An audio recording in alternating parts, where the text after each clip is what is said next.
Start हो गया ना सर? Yes sir. ओके।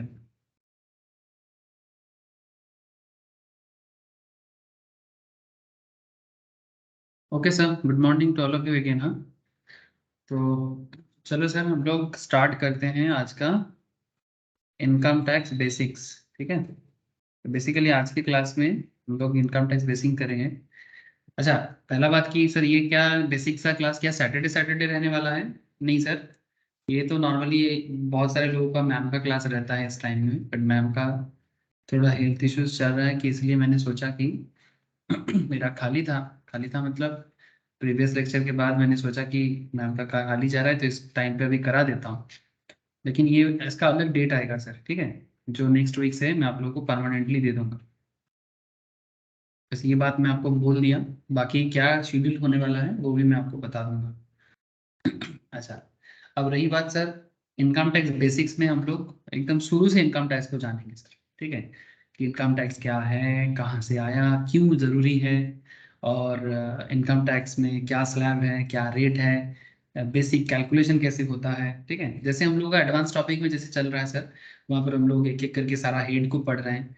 जैसे कि अभी आदर्श सोर्स चल रहा है, इसके बाद मैं आपको टोटल इनकम कराऊंगा। और जिन लोगों का सर सारा हेड हो चुका है उनको सारा हेड का ही प्रैक्टिस हो जाएगा, और जिनका कंप्लीट हेड नहीं हुआ है, मतलब जैसे कि सैलरी, एचपी, बीपी, ठीक है, सीजी मतलब capital gain, salary, house property, ठीक है, उनको धीरे धीरे वो सभी धीरे धीरे क्लास मिलेगा सर। लेकिन एडवांस टॉपिक में हम लोग एडवांस लेवल डिस्कशंस करेंगे, लेकिन इस क्लास में हम लोग बेसिक करेंगे। ठीक है, मतलब बेसिक करेंगे, फिर यहाँ से हम लोग एग्रीकल्चर इनकम पे बात करेंगे, फिर हेड्स पे भी जाएंगे। ठीक है, जैसे कि सैलरी, हाउस आपका हाउस प्रॉपर्टी, इस तरह से हम लोग यहाँ पर बात करेंगे। और उधर जैसे चल रहा है उसको चलने दीजिए, वहाँ पर हम लोग कंटिन्यू रखेंगे। अच्छा, तो चलो सर, मैं आपको बताता हूँ कि क्या है आज के इनकम टैक्स बेसिक्स के डिस्कशंस पे। सर आज मैं आपको ज़्यादा टफनेस कुछ नहीं बताऊंगा, मतलब ज़्यादा टफ चीज़ नहीं करना है। आज ना थोड़ा इनकम टैक्स के इंट्रोडक्शन लेवल में बात करना है। ठीक है, मतलब इनकम टैक्स क्या है, और इनकम टैक्स का कुछ बेसिक बातें, ठीक है, जो ज़रूरी पॉइंट्स है।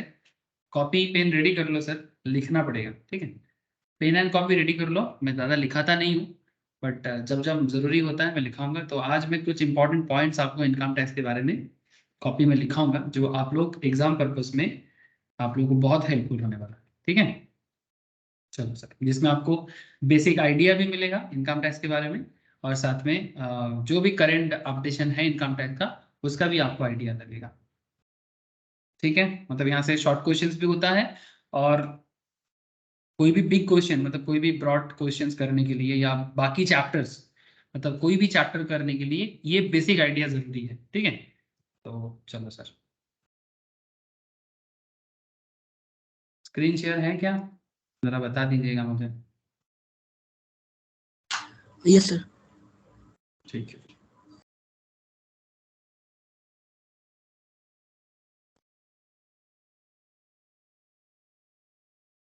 ऐसा पूरा बेसिक कॉन्सेप्ट मैं आपको यहाँ पर बात करने जाऊंगा सर, पूरा बेसिक कॉन्सेप्ट बात करूंगा बेसिकली। आपको अगर बेसिक कॉन्सेप्ट के अंदर क्या क्या है वो मैं एक बार आपको बता दूं। मतलब इनकम टैक्स बेसिक्स के अंदर मेन मेन क्या चीज़ें आपको जानना पड़ता है। तो सबसे पहले तो ये एक्ट के बारे में जानना है। ठीक है, कंपोनेंट्स ऑफ इनकम टैक्स। ठीक है, फिर स्टेप्स फॉर कंप्यूटेशन, फिर इंपॉर्टेंट डेफिनेशंस भी है, और basis of charge of rate of tax. ठीक है, ये मेन मेन एरिया है जो आपको इनकम टैक्स में बेसिक्स में जानना पड़ेगा। और बेसिक्स में ना एक्चुअली पूरा पॉइंट ही एक बार कंप्लीट ओवरव्यू मिल जाता है, मतलब जितना सारा इनकम टैक्स में इंपॉर्टेंट पॉइंट्स है वो सारा पॉइंट का ही एक complete holistic overview income tax basics में मिल जाता है सर। जैसे अगर आप थोड़ा सा देखें तो आपको यहाँ पर दिख रहा होगा कि इनकम टैक्स का मेन जो लॉ है वो कहाँ से आया है।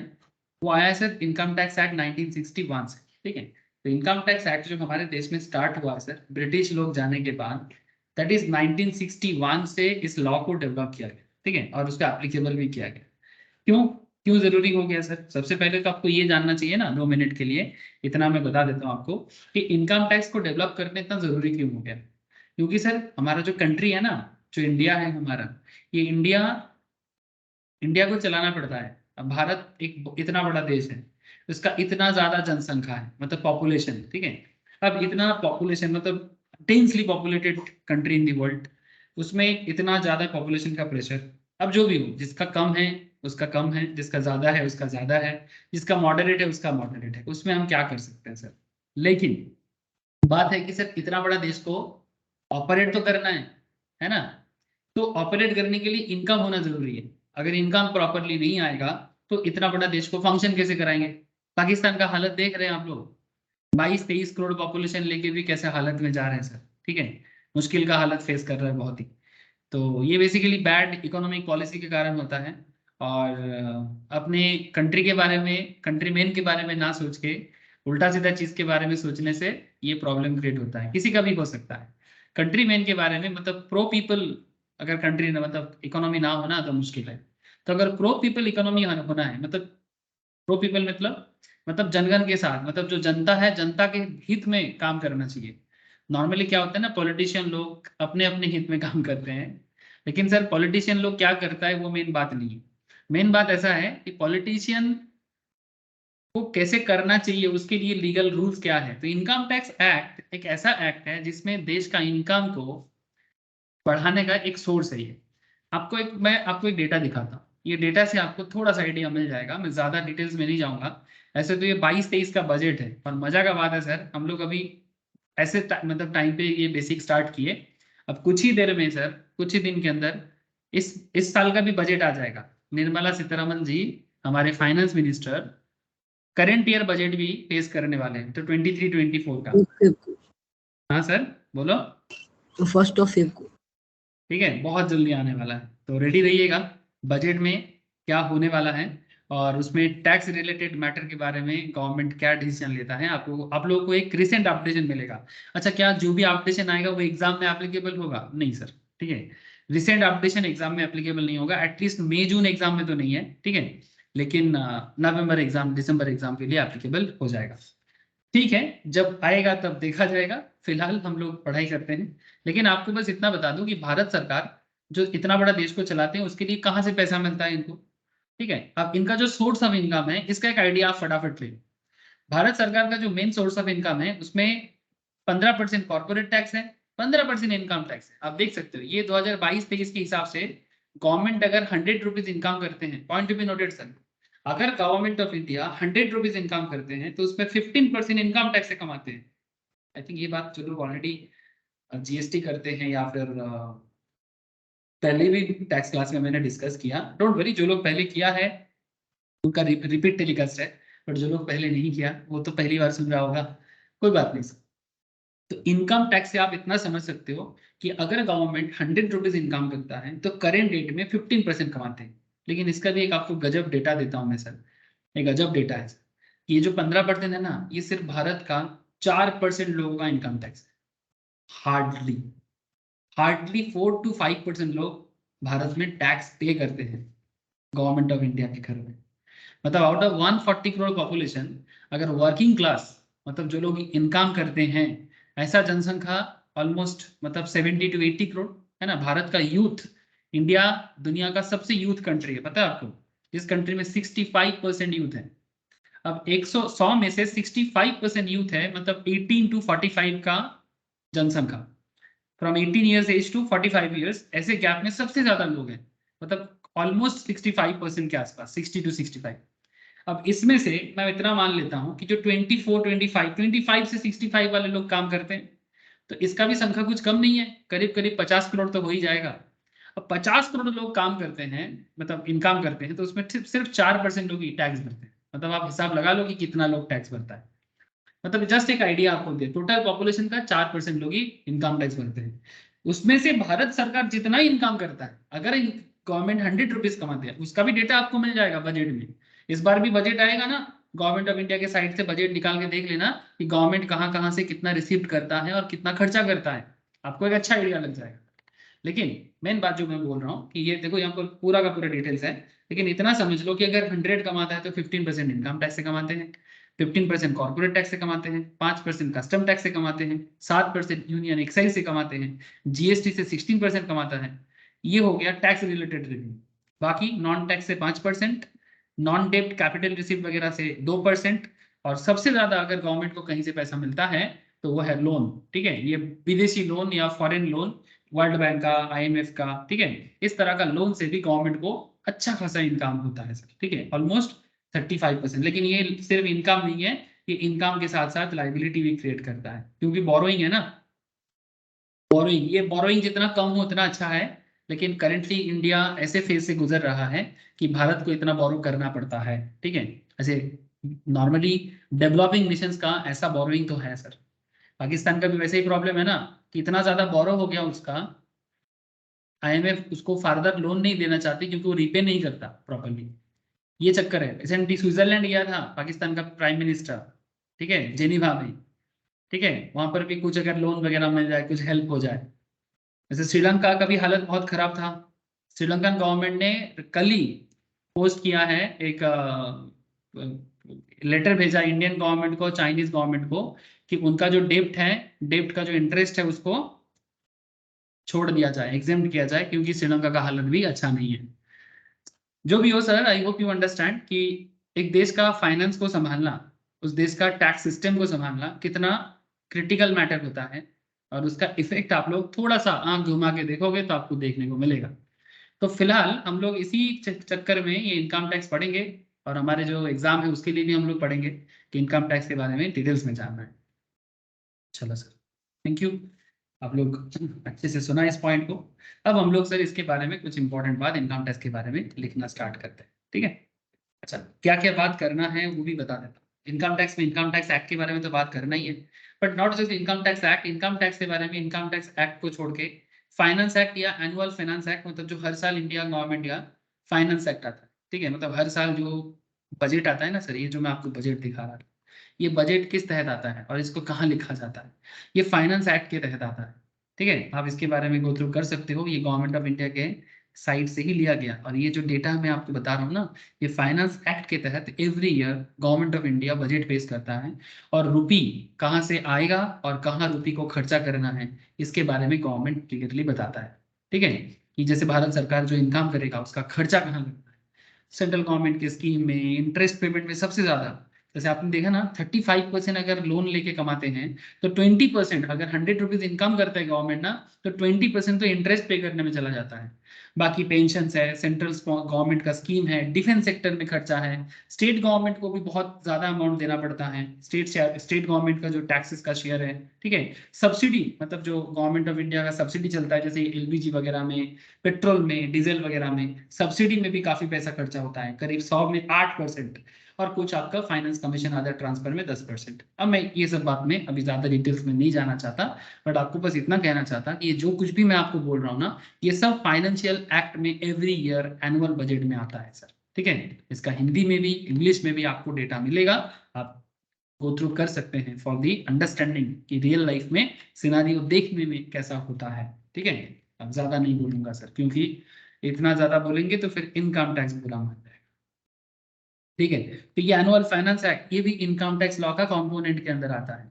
इसके अलावा एवरी ईयर इनकम टैक्स में कुछ चेंजेस आता है, तो उसके लिए रूल भी आता है। जैसे 1962 रूल भी बहुत फेमस है, जो एक्ट के साथ साथ लाया गया। इसके साथ साथ सर्कुलर्स है, नोटिफिकेशंस है, लीगल डिसीजंस है, मतलब कोर्ट में केस चल रहा है अगर किसी मैटर में, तो उसमें अगर कोई न्यू डिसीजन आता है तो उसे भी इनकम टैक्स एक्ट के अंदर ऐड कर दिया जाता है, ठीक है। ये सभी मैटर देखने को मिलता है सर, कि कहाँ कहाँ से हमें इनकम टैक्स के बारे में नॉलेज मिलता है, तो उसके बारे में।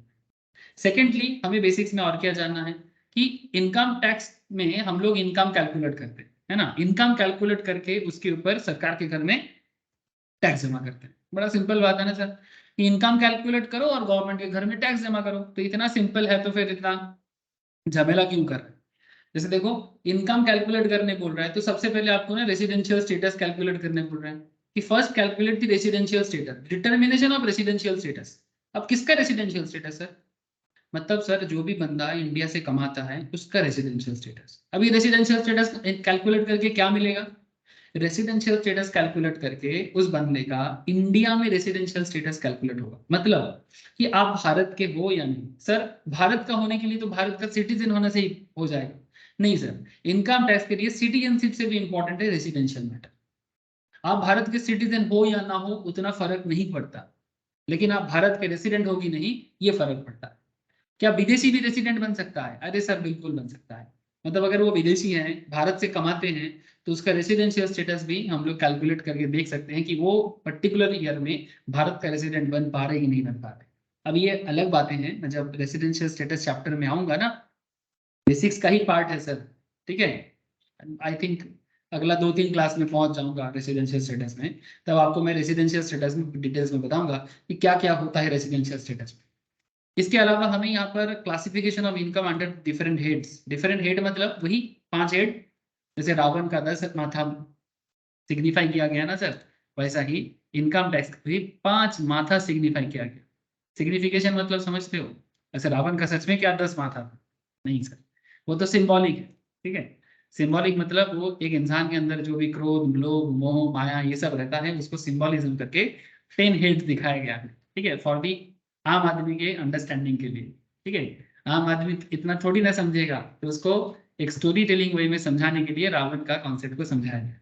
उसी तरह से इनकम टैक्स का भी अलग अलग हेड्स होते हैं, ठीक है। अब इनकम तो सभी चीजें हैं, है ना सर, हर चीज तो इनकम है, मतलब आप कहीं से भी इनकम करो, सरकार बोलता है, मतलब गवर्नमेंट ऑफ इंडिया बोलते हैं कि हमें टैक्स दो, लेकिन हर बात में थोड़ी ना टैक्स दिया जाएगा। गवर्नमेंट खुद भी बोलता है कि हर इनकम पे हम लोग टैक्स नहीं लेंगे, लेकिन इनकम को तो आइडेंटिफाई करना होगा, है ना। तो इनकम आइडेंटिफिकेशन करने के लिए गवर्नमेंट ने कुछ माथा को, माथा मतलब जैसे रावण का माथा बोला ना, वैसा ही सिंबलाइज कर दिया कि भाई हम लोग जहां जहां से मेनली कमाते हैं, क्या क्या है हमारा हेड्स, सैलरी है, हाउस प्रॉपर्टी है, कैपिटल गेन है, ये सब भी लिखने का जरूरत नहीं है, मैं आगे आगे बताऊंगा क्या लिखना है। Salary, house property, capital gain, income from other source and PGBP, ठीक है, profits and gains from business and profession. ये मेन 5 हेड्स है, जिसके बारे में क्लासिफिकेशन और ईच एंड एवरी हेड का कैलकुलेशन, यही इनकम टैक्स का सबसे ज्यादा समय लेने वाला टॉपिक है सर। इनकम टैक्स एक्ट में या इनकम टैक्स सब्जेक्ट में अगर किसी पर्टिकुलर एरिया में सबसे ज्यादा आपको टाइम या स्टडी टाइम देना पड़ता है, दैट इज हेड्स पे। ईच एंड एवरी हेड को जानो और हर हेड का डिटेल्स को समझो, ठीक है। तो सैलरी इनकम का कैलकुलेशंस, हाउस प्रॉपर्टी इनकम का कैलकुलेशंस, कैपिटल गेन इनकम का कैलकुलेशन, अदर सोर्स इनकम का कैलकुलेशंस, जो एक दूसरा क्लास में अभी चल रहा है वीकली बेसिस पे, and PGBP, profits and gains in business and profession head का कैलकुलेशंस। ये ईच एंड एवरी हेड को जानना एक बहुत बड़ा मेहनत का काम है इनकम टैक्स में। इसके अलावा कंप्यूटेशन, जैसे आपको बोला क्लासिफाई करो फिर कंप्यूटेशन करो, computation of income under each head. जैसे ही सारा हेड एक कंप्यूटेशन हो जाए ना, उसके बाद आता है sir clubbing of income. Clubbing of income क्यों बोला गया सर? क्लबिंग क्या है, मैं थोड़ा सा बता दे रहा हूँ सर। इनकम टैक्स को समझने का एकदम रफ कॉन्सेप्ट है। अगर किसी को इनकम टैक्स का कुछ नहीं पता, वो अगर ये वाला क्लास का पहला बात भी समझ लेगा ना, बहुत है, मतलब एटलीस्ट आइडिया आ जाएगा, अच्छा इनकम टैक्स ऐसे होता है क्या। अब जैसे आपको हेड का आइडेंटिफाई हो जाता है कि भाई इतना सारा हेड है, अब उसके बेसिस में आइडेंटिफाई करना है और फिर कंप्यूटेशन कर लेना है कि बंदा ने सैलरी कमाया, पीजीबीपी कमाया, मतलब profits and gains in business and profession हुआ, हाउस प्रॉपर्टी हुआ, ये सब वगैरह वगैरह होने के बाद फिर जो कॉन्सेप्ट आता है उसे हम लोग क्लबिंग ऑफ इनकम कहते हैं। अब क्लबिंग ऑफ इनकम में क्या होता है जानते हो सर? अब सर ये सब क्या डिटेल्स में आगे आगे होगा, ये सर हम लोग एक चैप्टर पढ़ेंगे सर, तो जो मेन क्लास जो चल रहा है ना, मतलब वेडनेसडे था, मंगलवार और बुधवार वाला, उसमें हम लोग चैप्टर स्टार्ट करेंगे सर टोटल इनकम का। वहां पर मैं आपको ये सारा ट्रीटमेंट सिखाऊंगा। ट्रीटमेंट समझते हो? ट्रीटमेंट मतलब कि कैसे कैसे ये सब चीजों का यूज करना है।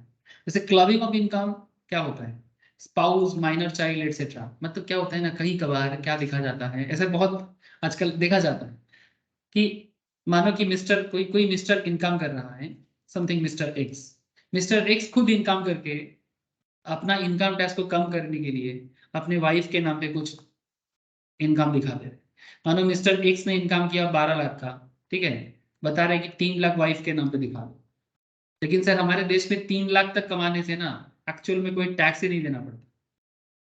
तो फिर 12 लाख के जो मिस्टर एक्स का टैक्स अमाउंट होने वाला था, अगर मिस्टर एक्स अपनी वाइफ के नाम पे कोई इनकम शो कर देता है, रिटर्न फाइल कर, मतलब अकाउंट ओपन करके रिटर्न फाइल दिखा के, बिजनेस दिखा के, लेकिन रियल में वाइफ इनकम करता ही नहीं है, रियल में वाइफ जो है वो हाउस वाइफ है, ठीक है, उसका एक्चुअल में कोई इनकम नहीं। तो मिस्टर एक्स क्या करना चाहता है, वाइफ के नाम पे इनकम शो करके अपना इनकम को कम करने का चिंता करता है।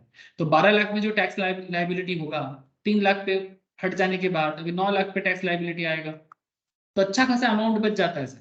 कितना अमाउंट बचेगा आगे आगे कैलकुलेशन देखना है सर। तो ये प्रॉब्लम को सॉल्व करने के लिए मतलब इनकम टैक्स डिपार्टमेंट इस चोरी को खत्म करने के लिए एक कॉन्सेप्ट रखता है जिसको क्लबिंग बोला जाता है। कि अगर इनकम टैक्स, ये सेक्शन 64 का एरिया है, मैं कवर करूंगा क्लबिंग ऑफ इनकम। वहां पर क्या होता है कि अगर कोई अपना इनकम को ट्रांसफर कर रहा है, अपना एसेट को ट्रांसफर करके दिखा रहा है किसी और के नाम पे, और जब रेड होगा या फिर असेसिंग ऑफिसर पूछताछ करेगा, अगर पता चले कि भाई इनका बीवी का तो कोई इनकम है नहीं है, या फिर इनके बच्चे का तो कोई इनकम है नहीं है, ठीक है, तो फिर बच्चे के नाम पे इनकम क्यों या बीवी के नाम पे इनकम क्यों, तो उसको क्लब कर दिया जाता है। और भी मैटर है, मैं बस एक हल्का सा आइडिया दिया। तो तब क्या किया जाएगा, हस्बैंड की इनकम के साथ हस्बैंड की इनकम के साथ वाइफ के इनकम को ऐड कर दिया जाएगा और ओरिजिनल अमाउंट पे टैक्स कलेक्ट किया जाएगा। तो इसे क्लबिंग कहते हैं। आगे आगे चर्चा करेंगे जब हम लोग टोटल इनकम कैलकुलेशन सीखेंगे ना, तो इसका एग्जैक्ट ट्रीटमेंट के बारे में बात करेंगे। लेकिन हम लोग यहाँ पर बेसिक पढ़ रहे हैं ना सर, बेसिक में हर एक चीज का आइडिया लेके जाएंगे। फिर आता है सेट ऑफ कैरी फॉरवर्ड, मतलब एक पर्टिकुलर हेड के साथ दूसरा पर्टिकुलर हेड को एडजस्ट कर पाना। ठीक है, मतलब मानो आपका पीजीपीपी में लॉस हुआ है, हाउस प्रॉपर्टी में गेन हुआ है, तो क्या पीजीपीपी लॉस के साथ हाउस प्रॉपर्टी इनकम एडजस्ट कर पाएगा? सभी इनकम सभी के साथ एडजस्ट नहीं करता, जैसे सैलरी के साथ बीपी एडजस्ट नहीं करता। ठीक है, हाउस प्रॉपर्टी के साथ पीजीपीपी हल्का फुल्का एडजस्ट करता है। कहाँ कितना एडजस्ट करेगा, कैसे उसको एडजस्ट करना है, सेट ऑफ कितना कर सकते हैं। जैसे अगर आप अदर सोर्स में लॉटरी से लॉटरी इनकम करते हो, लॉटरी इनकम के साथ पीजीपीपी इनकम, मतलब जो आपका रेगुलर बिजनेस है, पीजीपीपी में मानो आपने लॉस खाया और लॉटरी में मानो आपने इनकम किया। लॉटरी इनकम तो आपका आईफोज हो गया, मतलब इनकम फ्रॉम अदर सोर्स हो गया, और पीजीपीपी आपका नॉर्मल रेगुलर बिजनेस हो गया। इसके इनकम के साथ ये लॉस एडजस्ट कभी नहीं करेगा। बेसिकली लॉटरी के मतलब lottery type of casual income के साथ कोई भी एडजस्टमेंट नहीं होता है, सिर्फ उसके अंदर एडजस्टमेंट चल सकता है। अब आगे आगे चर्चा करेंगे सर कि कौन किसके साथ सेट ऑफ करता है और कैसे लॉस को फॉरवर्ड किया जाता है। ठीक है, ये सभी चीजें हम लोग इनकम टैक्स को पढ़ते हुए हमें कवर अप करना पड़ेगा। फिर जाके ये सब एडजस्टमेंट होने के बाद आता है सर जीटीआई। क्या बोलते हैं इसको? GTI, gross total income. Gross total income जैसे ही आप कैलकुलेट कर लोगे ना, उसके बाद आपको डिडक्शन देना पड़ता है। सेक्शन 80C से लेके 80U का चर्चा, ये भी एक जोर का चर्चा है सर, कि कहाँ कहाँ ये टैक्स प्लानिंग का पार्ट है। जैसे सर टैक्स प्लानिंग, जो टैक्स कंसल्टेंट होते हैं ना, इनको प्रैक्टिस करते करते इसका अच्छा खासा आइडिया हो जाता है। और ये एक तरह का कुछ नहीं कि आप मानो कि ग्रॉस टोटल इनकम आपका 12 लाख हुआ है, ठीक है, एक एग्जांपल दे रहा हूँ। मानो आपने 12 लाख का टोटल इनकम किया।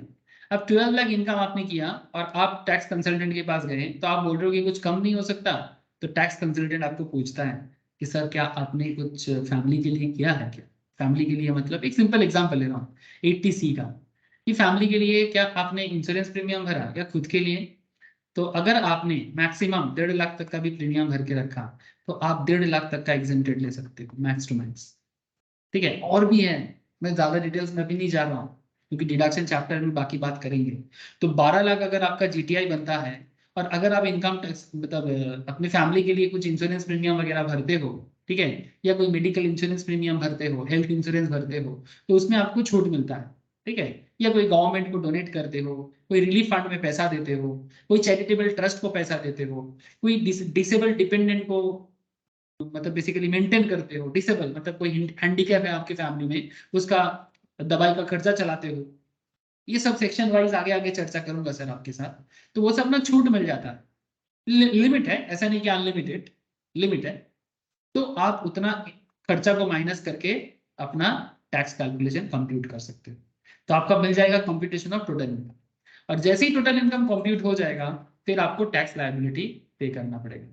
अब टैक्स लायबिलिटी किस हिसाब से पे करना है आगे आगे लिखाऊंगा मैं आज आपको। ठीक है, computation of tax liability, normal जो रूल है, जो ट्रेडिशनल रूल अभी चल रहा है, मैं आपको वो बताता हूँ। एक ट्रेडिशनल भी है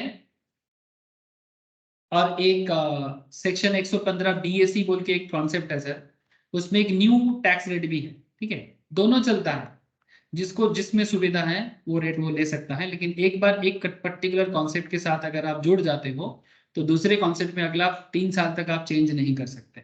आगे आगे बताऊंगा कि क्या कॉन्सेप्ट है। ठीक है, 115 बीएसी आज ही दिखाऊंगा सर। 115 पीएसी क्या है, ट्रेडिशनल रूल क्या है। ट्रेडिशनल रूल में अगर मैं आपको एक बार बता दूं कि क्या टैक्स रेट है करेंटली हमारे कंट्री में, सर ये आई थिंक आप सबको पता भी है, आजकल ये एक जनरल नॉलेज की तरह है। आजकल ये बात एक जनरल नॉलेज की तरह है कि अप टू 2.5 लाख, अगर आप 2.5 लाख तक कमाते हो, ठीक है, तो आपको एक्चुअली कोई टैक्स नहीं देना है एनुअली, ठीक है। अगर आपका एनुअल इनकम 2.5 लाख तक है, एक्चुअली आपको गवर्नमेंट को कोई टैक्स नहीं देना है। 2.5 लाख टू 5 लाख आपका टैक्स रेट होता है 5% तक। Greater than 5 lakh to 10 lakh आपका टैक्स रेट होता है 20% तक। और ग्रेटर देन 10 लाख आपका टैक्स रेट होता है 30%। अब ये कैसे कैलकुलेट होता है आगे आगे क्वेश्चन करके आपको बताऊंगा सर, ठीक है। ये सब बेसिक का चर्चा है। अलग अलग इनकम, अलग अलग लाइबिलिटी कैलकुलेट करना है सर।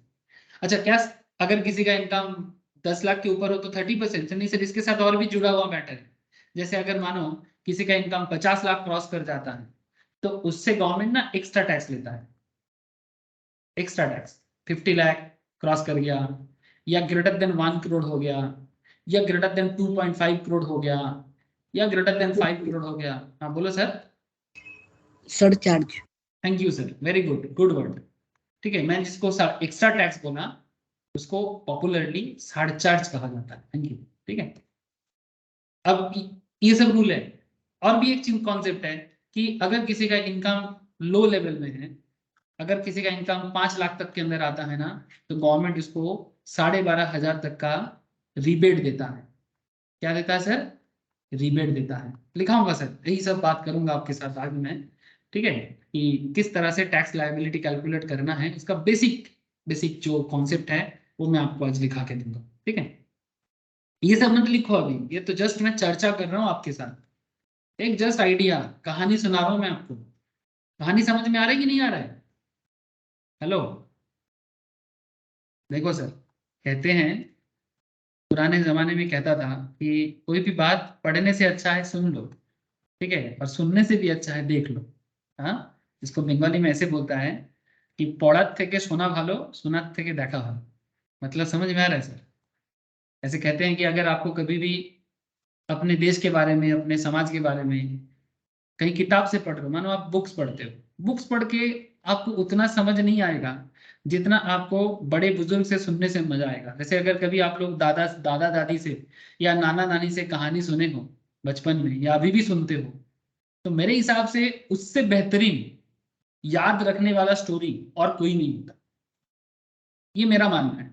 मेरा क्यों, 99% लोग तो यही बोलेगा, 1% एक्सेप्शनल बात कर सकता है सर, ठीक है। लेकिन अगर आप कभी भी बड़े मतलब जो एक्सपीरियंस बंदा है, अगर उससे कोई चीज सुन लेते हो ना, वो याद रखना सबसे बेहतरीन चीज होता है।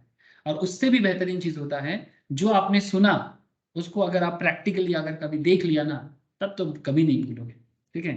तो पढ़ाई तो जरूरी है, इसीलिए कहते हैं कि पढ़ार থেকে শোনা ভালো, শোনার থেকে দেখা ভালো।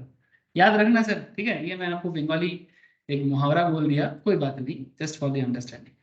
अच्छा, ये बेसिक कॉन्सेप्ट को डेवलप करने के लिए हमें और भी कुछ चीजें जानना चाहिए, जैसे कि एसएससी कौन है। ऐसे लिखाऊंगा, मैं सारा पॉइंट लिखाऊंगा, लेकिन फिलहाल थोड़ा बात करें। एसएससी कौन है? सिंपल, जिसका इनकम टैक्स कैलकुलेट हो रहा है वो एसएससी। सिंपल बता रहा हूं कि जिसका इनकम टैक्स कैलकुलेट होता है उसको एसएससी कहते हैं। अगर आपका इनकम टैक्स कैलकुलेट हो रहा है तो आप सरकार के खाते में कौन हो? एसएससी, ठीक है। मतलब टैक्स पेयर, जो टैक्स पेयर है वही एसएससी। असेसमेंट मतलब कैलकुलेट करना, सिंपल। असेसमेंट जब होता है ना, उसको असेसमेंट ईयर भी कहते हैं। जैसे अभी कौन सा असेसमेंट ईयर चल रहा है? 2023-24, ये चालू होगा अप्रैल से। अभी चल नहीं रहा है, चालू होगा अप्रैल से। नहीं, हाँ अप्रैल से, अप्रैल से लेके कब तक चलेगा? मार्च 2024 तक, है ना सर। ये असेसमेंट ईयर चालू होने वाला है, तो आप लोग जब एग्जाम में बैठोगे तब आप लोग का यही असेसमेंट ईयर चलेगा सर। जो लोग मई जून एग्जाम में बैठोगे उनके लिए यही तो असेसमेंट ईयर होने वाला है। तो असेसमेंट ईयर इवन नवंबर के लिए भी, नवंबर दिसंबर वाले एग्जाम के लिए भी यही असेसमेंट ईयर होने वाला है। प्रीवियस ईयर क्या हो जाएगा? अगर असेसमेंट ईयर 23-24 होगा तो प्रीवियस ईयर हो जाएगा 22-23। ठीक है। असेसमेंट ईयर इसको बोलते हैं, जिस पर्टिकुलर ईयर में असेसमेंट होता है उसे असेसमेंट ईयर कहते हैं, जिसका असेसमेंट होता है उसे एसएससी कहते हैं।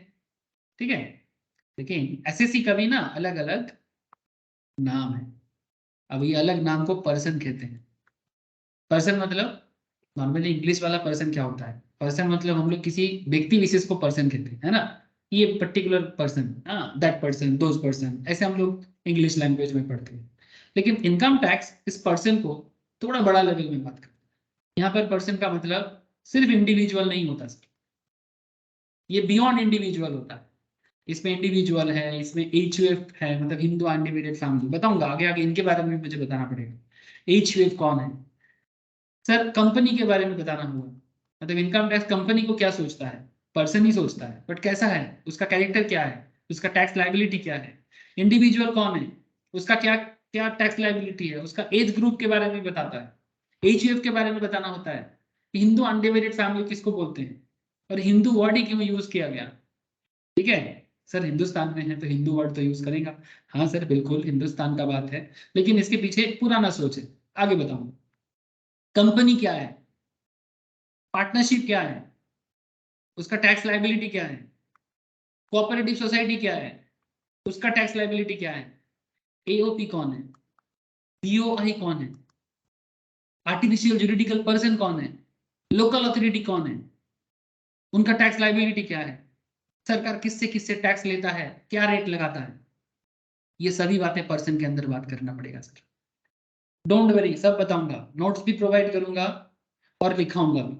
ठीक है, लेकिन थोड़ा बोलने दो, सुन लो आप लोग थोड़ा। हाँ, मैं थोड़ा बोल लेता हूँ, आप लोग थोड़ा सुन लो, क्योंकि ये सब सुनने वाला बात सर काम आता है, बहुत काम आता है। इनकम क्या है, इसके बारे में तो बात करना ही है। जैसे भी इनकम के बारे में अलग अलग हेड आता है ना सर। इंडिया क्या है, ये भी मुझे बताना पड़ेगा। ऐसे तो इंडिया टैक्स पढ़ने के टाइम पे इंडिया ऑलवेज बताना पड़ता है। आप जीएसटी लॉ पढ़ लो, आप कस्टम लॉ पढ़ लो, और आप इनकम टैक्स पढ़ लो। इंडिया क्या है सर? इंडिया मतलब जो दिखता है वही इंडिया?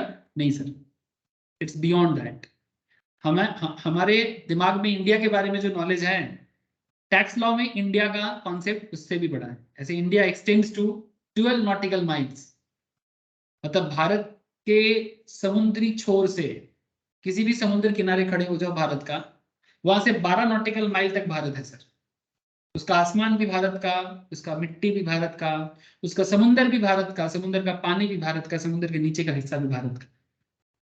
200 नॉटिकल माइल तक कस्टम वाटर होता है। मतलब एक्चुअली क्या है ना सर, ये सब क्यों बोलना पड़ता है? जब कोई जहाज भारत के पास आता है, ठीक है, उसमें जो भी बंदा बैठा रहता है उसका रेसिडेंशियल स्टेटस बदल जाता है, कि आप कौन हो, भारत के टेरिटरी में क्या कर रहे हो, कितना दिन भारत में हो, क्या भारत से कमा रहे कि नहीं कमा रहे हो। हाँ, तो अगर भारत से कमाओगे तो भारत को टैक्स देना पड़ेगा ना। हेलो, भारत के बारे में जानना क्यों जरूरी है? देखो सर, देश को तो ऐसे ही जानना पड़ता है, ठीक है, देश के बारे में जरूर जानना है, लेकिन टैक्स पर्पस के लिए भी हमें इंडिया का एक प्रॉपर डेफिनेशन जानना है। नॉर्मली भारत जो है वो 12 नॉटिकल माइल तक फैला हुआ है। 12 नॉटिकल माइल, समझ रहे हो? ये जो समुद्र किनारा देख रहे हैं ना आप लोग, समुद्र किनारे से 12 नॉटिकल माइल नॉर्मली भारत है, वो भारत का एकदम प्योर टेरिटरी है। 12 नॉटिकल माइल कुछ 1.48 किलोमीटर का कुछ है, मैं आगे आगे लिखाऊंगा आप लोगों को। ठीक है, एक नॉटिकल माइल का मतलब होता है, मतलब किलोमीटर में, तो 12 नॉटिकल माइल कुछ 22 से 25 किलोमीटर के आसपास का एरिया होगा। ठीक है, 1 नॉटिकल माइल्स इक्वल्स टू, समुंदर वगैरह में ना नॉटिकल माइल यूज होता है सर। एक नॉटिकल माइल 2 किलोमीटर, 1.852। अब 12 बैठा दो यहाँ पर, 22 किलोमीटर। समझ में आ रहा है ना सर? हेलो, समुद्र किनारे से 22 किलोमीटर तक का एरिया एकदम क्लियरली भारत है, मतलब ये एकदम प्योरली इंडियन टेरिटरी है। अब उस इंडियन टेरिटरी में अगर कोई भी बंदा आता है, उसका रेसिडेंशियल स्टेटस बदल जाएगा। मतलब मानो आपको लग रहा है कि चलो घूमते घूमते मलेशिया से थोड़ा भारत की तरफ बढ़ते हैं, अब आ गए कोई बात नहीं, क्या कर रहे हो यहाँ पर आके? अगर भारत के टेरिटरी में घुस गए ना, अब भारत का रेसिडेंशियल स्टेटस में काउंटिंग बढ़ता जाएगा आपका। और अगर पता चला कि आप इंडिया से कमा भी रहे हो, इनकम भी कर रहे हो, तो अब तो भारत में टैक्स देके ही छोड़ेंगे आपको। समझ में आ रहा है सर? इसलिए इंडिया जानना बहुत जरूरी है। ठीक है, आगे चर्चा करेंगे सर, डेफिनेशन वगैरह लिखाएंगे। मतलब आपके मन में चल सकता है तो सर इंडिया जान के क्या फायदा? अरे फायदा क्या है ये समझ लो ना। सरकार प्रॉपरली देश को टैकल करेगा तो उसके लिए प्रॉपर नियम होना चाहिए।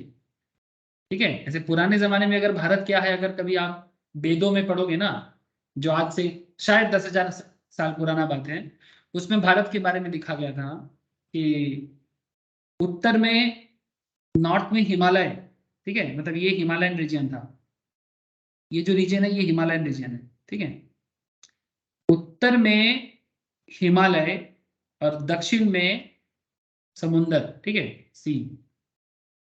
हिमालय और समुंदर के बीच का जो एरिया है वही भारत है। ठीक है, ये पुराने जमाने में वेद में भारत का डेफिनेशन है। दक्षिण में समुंदर और उत्तर में हिमालय, इन दोनों के बीच में जो शोभित हो रहा है वो भारत है।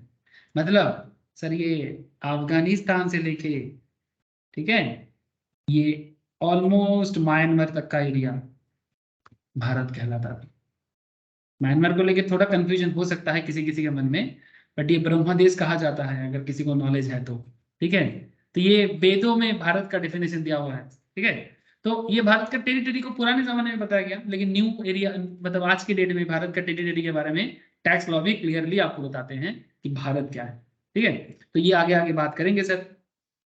असेसमेंट ईयर क्या है मैं आपको ऑलरेडी बताया, प्रीवियस ईयर क्या है ऑलरेडी बताया। जैसे करेंटली हम लोग जो पढ़ाई करेंगे, हम लोगों का मेन असेसमेंट ईयर क्या रहने वाला है सर? 23-24, और हमारा प्रीवियस ईयर होने जा रहा है सर 22-23। ठीक है, तो ये चर्चा रहेगा सर, ये पूरा चर्चा बेसिक में रहेगा। साथ में इनकम टैक्स चार्ज कब करना है, इनकम टैक्स का रेट क्या है, वो आज अभी आपको मैं लिखाऊंगा। ठीक है, अभी जो हम लोग लिखेंगे यही सब लिखेंगे, क्या क्या मतलब चार्ज क्या है, कैसे चार्ज किया जाता है, क्या रेट चल रहा है, यही चर्चा अभी करेंगे आपके साथ। ठीक है सर, बोलो।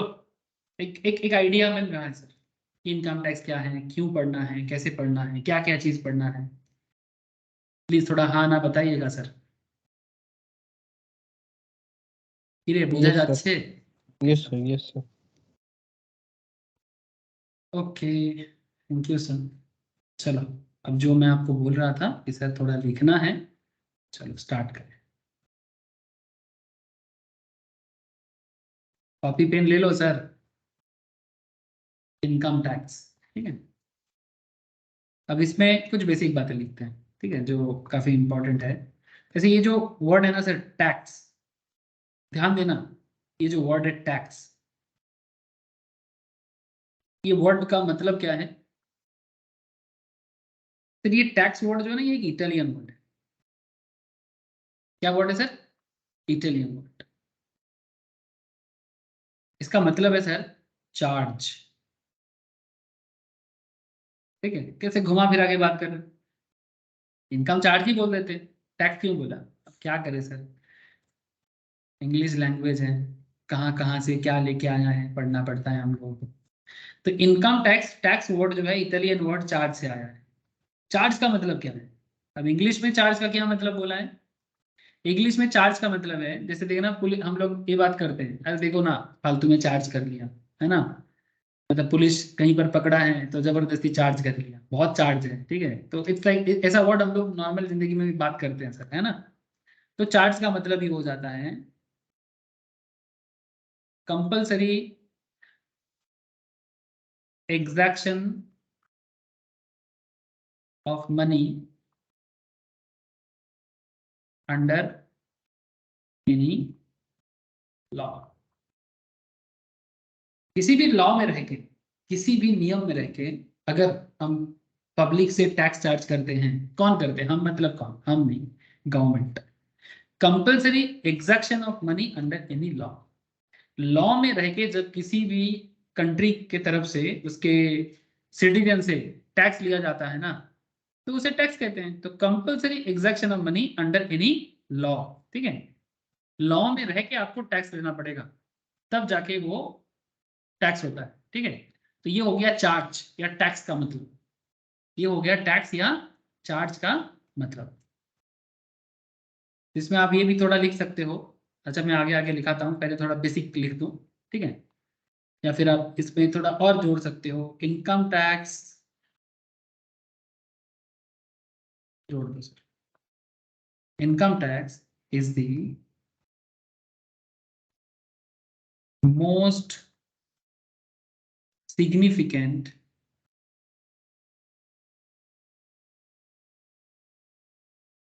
Direct tax. इसके बारे में एंट्री 82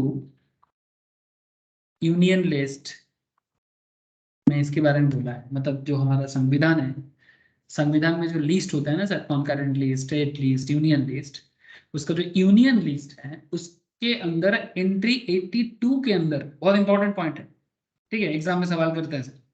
एंट्री 82 के अंदर यूनियन लिस्ट में इनकम टैक्स के बारे में बोला है। That is list 1 of, Roman में होगा, list 1 of 7th schedule to article 246 of the constitution. Point to be noted, huh?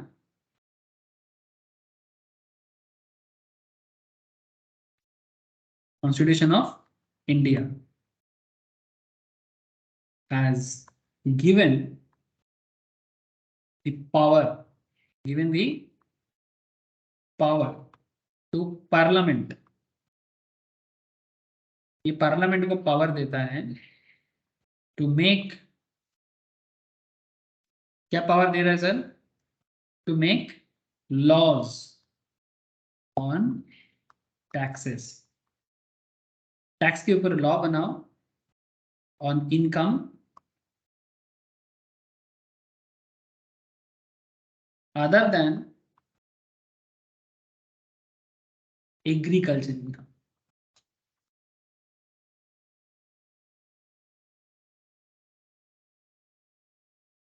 ठीक है। Entry 82 of Union List, that is list 1 of the 7th schedule to article 246 of the Constitution of India has given the power, ठीक है, ये power देता है, has given the power, किसको power देता है सर? has given the, को देगा अरे बाबा, ये क्या हो गया, एक सेकेंड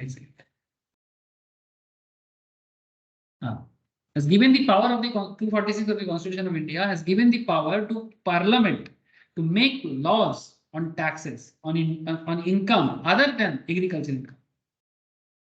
अब आपके मन में चल रहा होगा कि सर एग्रीकल्चर इनकम टैक्सेबल नहीं है, आंसर इज नो। लेकिन क्या सर सच में एग्रीकल्चर इनकम टैक्सेबल नहीं है? इसके बारे में आगे पढ़ेंगे। एग्रीकल्चर इनकम के बारे में थोड़ा अलग से बात कहा गया है, ठीक है। तो क्या बात कहा गया है ये हम लोग बात करेंगे सर। एक चैप्टर आता है agriculture income and income which do not form part of total income, ठीक है। मैं उसमें बात करूंगा आपके साथ। पार्शियल इंटीग्रेशन का कॉन्सेप्ट है कि एग्रीकल्चर इनकम कब टैक्सेबल हो सकता है, but normally section 10 subsection 1 agriculture income को एग्जेम्प्ट रखता है, ठीक है। लेकिन there may be some situations जब एग्रीकल्चर में टैक्स लग सकता है, बट वो कौन से सिचुएशंस है, कौन से सिनेरियो हैं, ये चर्चा आगे रहेगा। पर पार्लियामेंट एकदम क्लियर कट बोला था जब बना था कि भाई एग्रीकल्चर इनकम पे टैक्स टैक्स लॉ नहीं बनेगा, ठीक है। तो जो बना था वही मैं आपको यहाँ पर बोला, ठीक है। अच्छा, अब ये रहा आपके लिए सिंपल बात है। अच्छा, इनकम टैक्स लॉ जो है सर, ये कौन सी चीज को मिलके बना है? मतलब इनकम टैक्स लॉ का मेन कंपोनेंट्स क्या है, मैं आपको ऑलरेडी बोल दिया था, पर फिर भी एक बार फिर लिखा देता हूँ कि इनकम टैक्स लॉ में क्या क्या बैक करेंगे। ओके, कर दिए।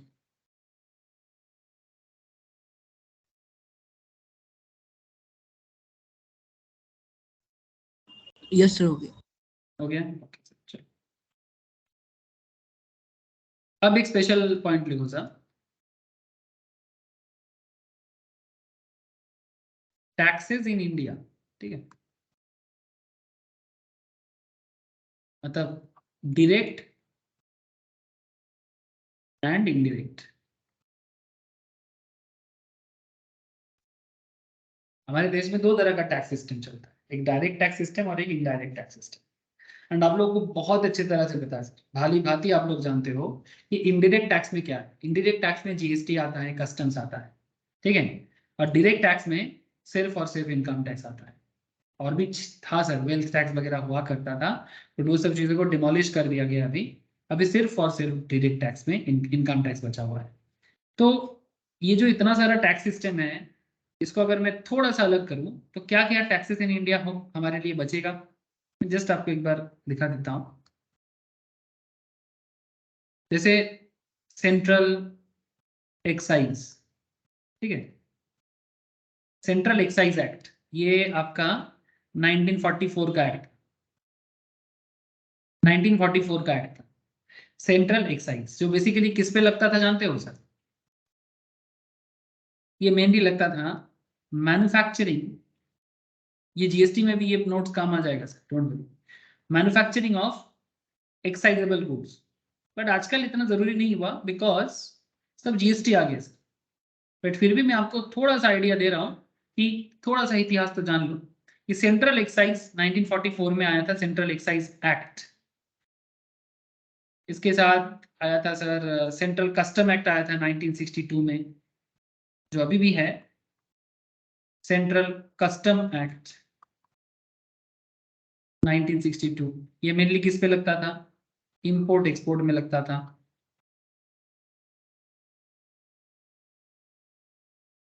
अभी भी लगता है, ये अभी भी है, ठीक है, सेंट्रल कस्टम। और क्या सर, 61 में इनकम टैक्स आया था, है ना? अच्छा, इनकम टैक्स तो मैं बाद में लिखता हूँ, उससे पहले थोड़ा सा सर्विस टैक्स को लिख लेता हूँ। सर्विस टैक्स, सर्विस टैक्स ना एक्ट के तहत नहीं आया था सर, ये आप लोग शायद अभी नहीं समझोगे, बट 2017 से पहले, 17 से पहले सर्विस टैक्स हुआ करता था। सर्विस टैक्स ना एक्ट के तहत नहीं आया था, रूल के तहत आया था, और ये फाइनेंस रूल पे आता था। Service tax rule finance act 1994 के तहत आता था, जो बेसिकली सर्विस प्रोवाइडेड और टू बी प्रोवाइडेड में लगता था। सर्विस प्रोवाइडेड, ये अभी इतिहास हो चुका है, तो फिर क्यों पढ़ रहे हैं सर, इतिहास क्यों जाने? अरे जान लो सर, कुछ बातें जानना जरूरी होता है। सर्विस प्रोवाइडेड और टू बी प्रोवाइडेड, ये सर्विस टैक्स था। फिर आया सर वैट, कब आया? 2005 में, ठीक है, 17 जनवरी 2005 वैट एक्ट। सबसे पहले वैट चालू हुआ सर आंध्र प्रदेश में, जरूरी नहीं है लिखना।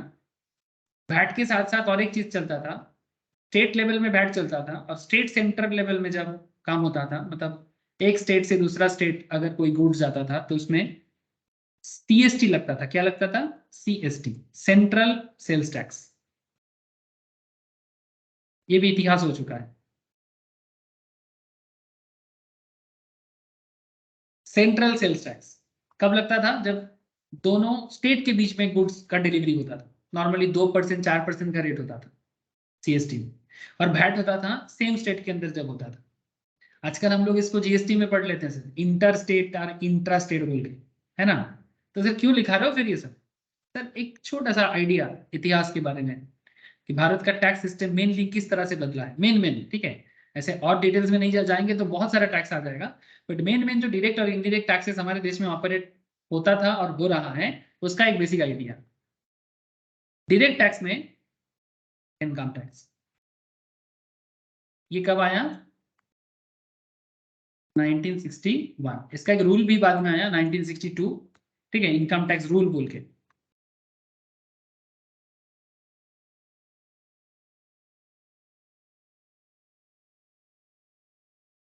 ठीक है, इसी के साथ साथ कनेक्टेड पॉइंट है।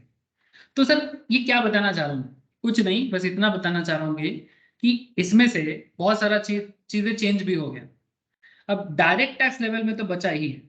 अगर मैं डायरेक्ट इनडायरेक्ट दोनों में से डायरेक्ट टैक्स का बात करूं, मतलब जो पब्लिक डायरेक्टली गवर्नमेंट के घर में पेमेंट करता है, तो डायरेक्ट टैक्स में सिर्फ इनकम टैक्स में टैक्स ही आज के डेट में बचा हुआ है।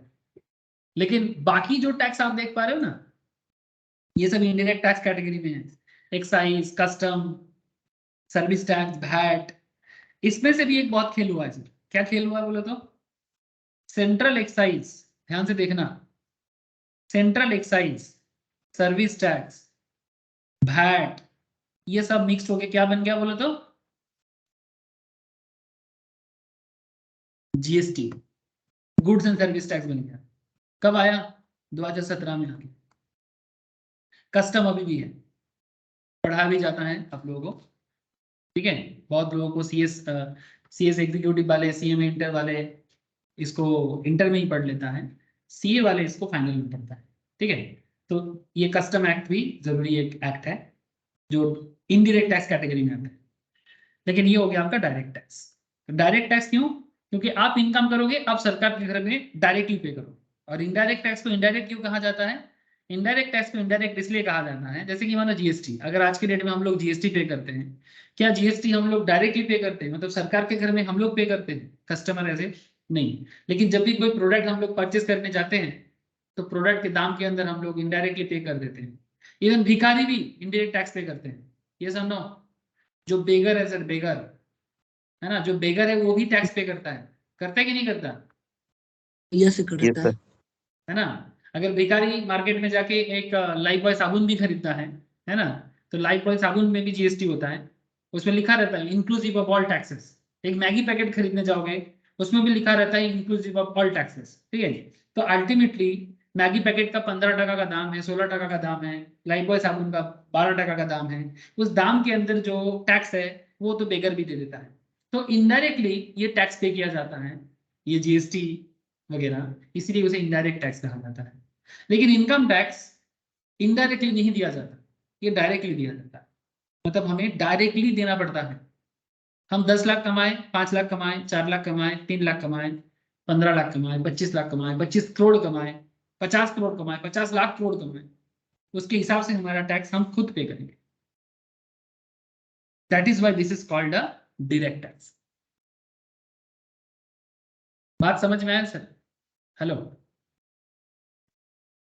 ये करंट टैक्स सिस्टम के बारे में मैंने आपको थोड़ा सा आइडिया दे दिया कि इंडिया में करंट टैक्स सिस्टम क्या है और कैसे चल रहा है, ठीक है।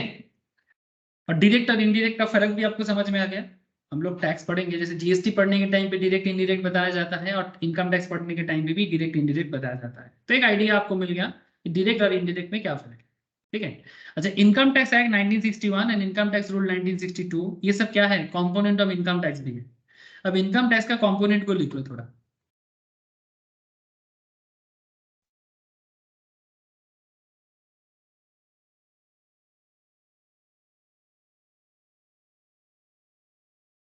कंपोनेंट ऑफ इनकम टैक्स, जैसे कि इनकम टैक्स का मेन कंपोनेंट क्या है, मतलब कहाँ कहाँ से हमें इनकम टैक्स के बारे में डिटेल्स नॉलेज मिलेगा?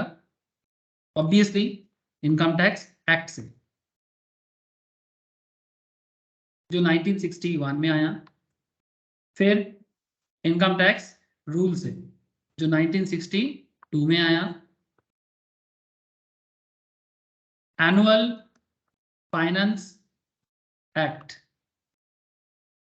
ये क्या होता है बोले तो? इसका क्या खासियत है जानते हो? इसका सबसे बड़ा स्पेशलिटी है अमेंडमेंट। हम लोग अमेंडमेंट के बारे में सुनते हैं ना, इनकम टैक्स में बहुत अमेंडमेंट है। अरे क्या अमेंडमेंट है? वही अमेंडमेंट जो है ना, वो इसी इसी के तहत पता चलता है। Amendment in the income tax act 1961 are effected every year through the annual finance act, through annual finance act। Annual finance act के तहत ही हर साल इनकम टैक्स में अमेंडमेंट आता है। तो ये हमेशा एवरी ईयर फरवरी मंथ में एंड ऑफ जनवरी से थोड़ा सा रेडी रहना। हर साल अप्रैल से जो रूल चालू होने वाला होता है ना फाइनेंशियल ईयर का, उसके बारे में फरवरी में डिटेल्स आता है।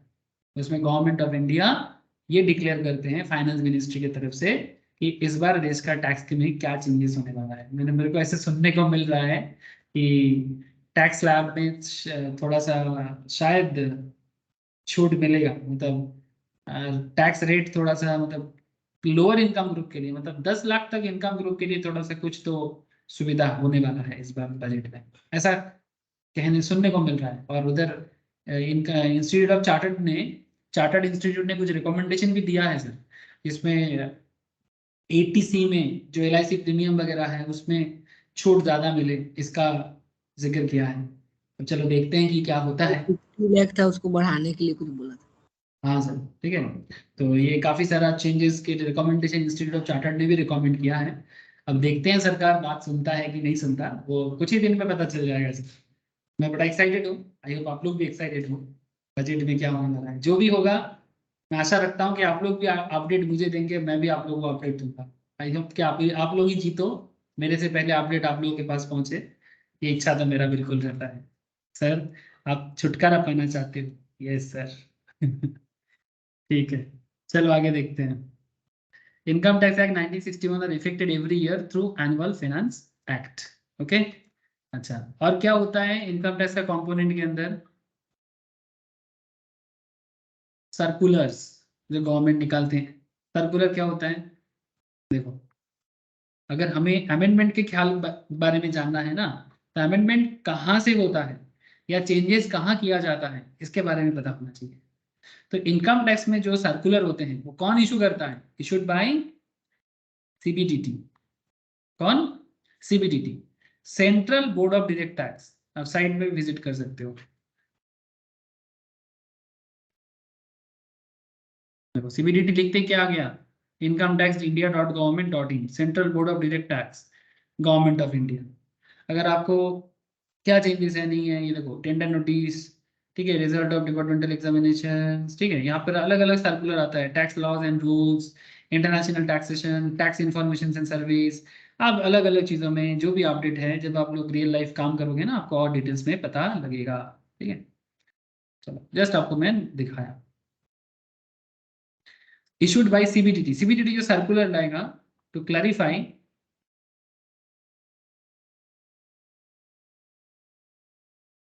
The meaning and scope of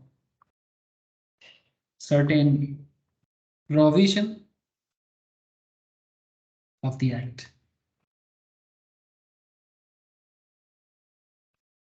ठीक है, और क्या सर? नोटिफिकेशन लिखे जरा। नोटिफिकेशन कौन लाता है? Issued to give effect to the provisions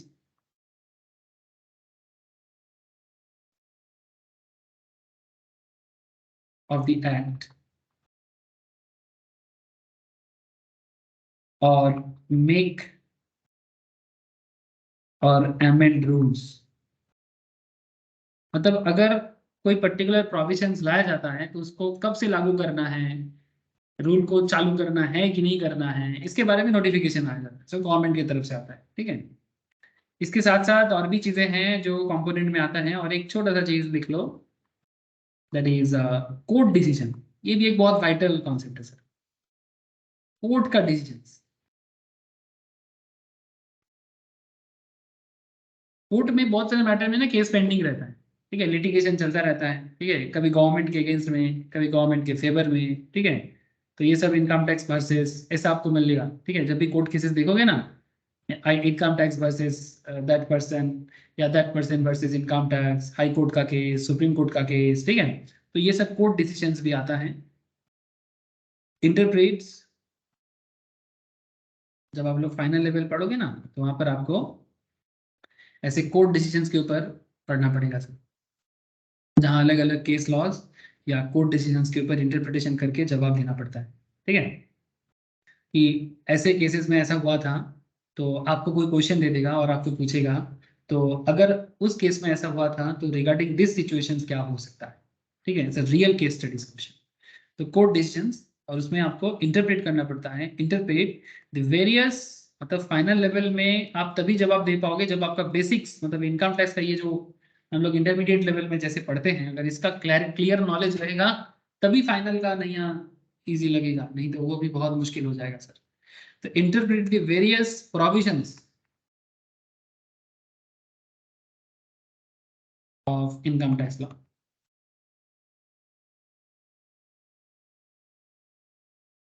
ठीक है, तो ये था कंपोनेंट्स ऑफ इनकम टैक्स। ठीक है, अब चलो इनकम टैक्स के बारे में और भी कुछ बातें लिख लेते हैं।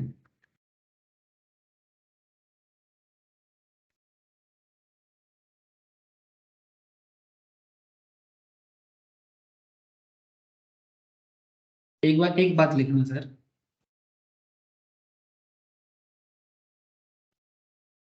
लिखना sir, every person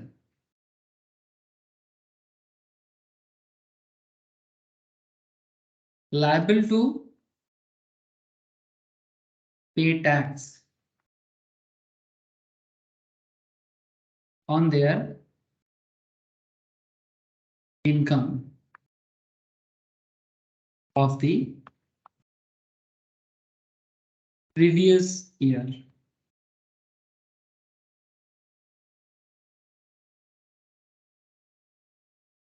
as per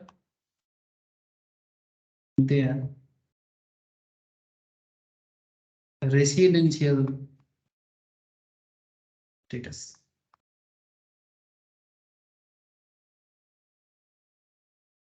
लिखा, every person are liable to pay tax on their income of the previous year as per their residential status। अब इसमें थोड़ा मेहनत करना है। अगर आपको इनकम टैक्स को जानना है तो ये पर्टिकुलर जो आपको मैंने डेफिनेशन लिखाया, इसी से आपको इनकम टैक्स का पूरा आइडिया मिल जाएगा। सर क्या बात करते हो, 3 लाइन में income tax? Yes sir, 3 line में इनकम टैक्स। 3 लाइन में इनकम टैक्स का पूरा राज छुपा हुआ है। कैसे? अगर इनकम टैक्स को अच्छे से समझना है, किसी भी बंदे को अगर इनकम टैक्स समझना है, तो सबसे पहले तो पर्सन कौन है वो जानो।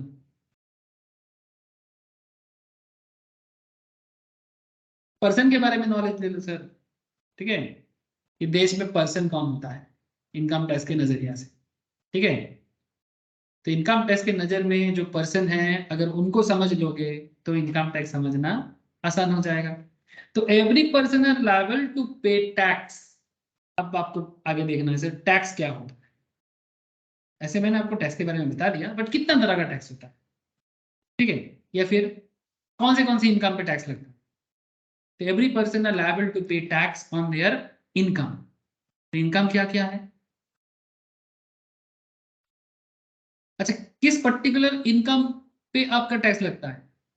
प्रीवियस ईयर की इनकम पे टैक्स लगता है।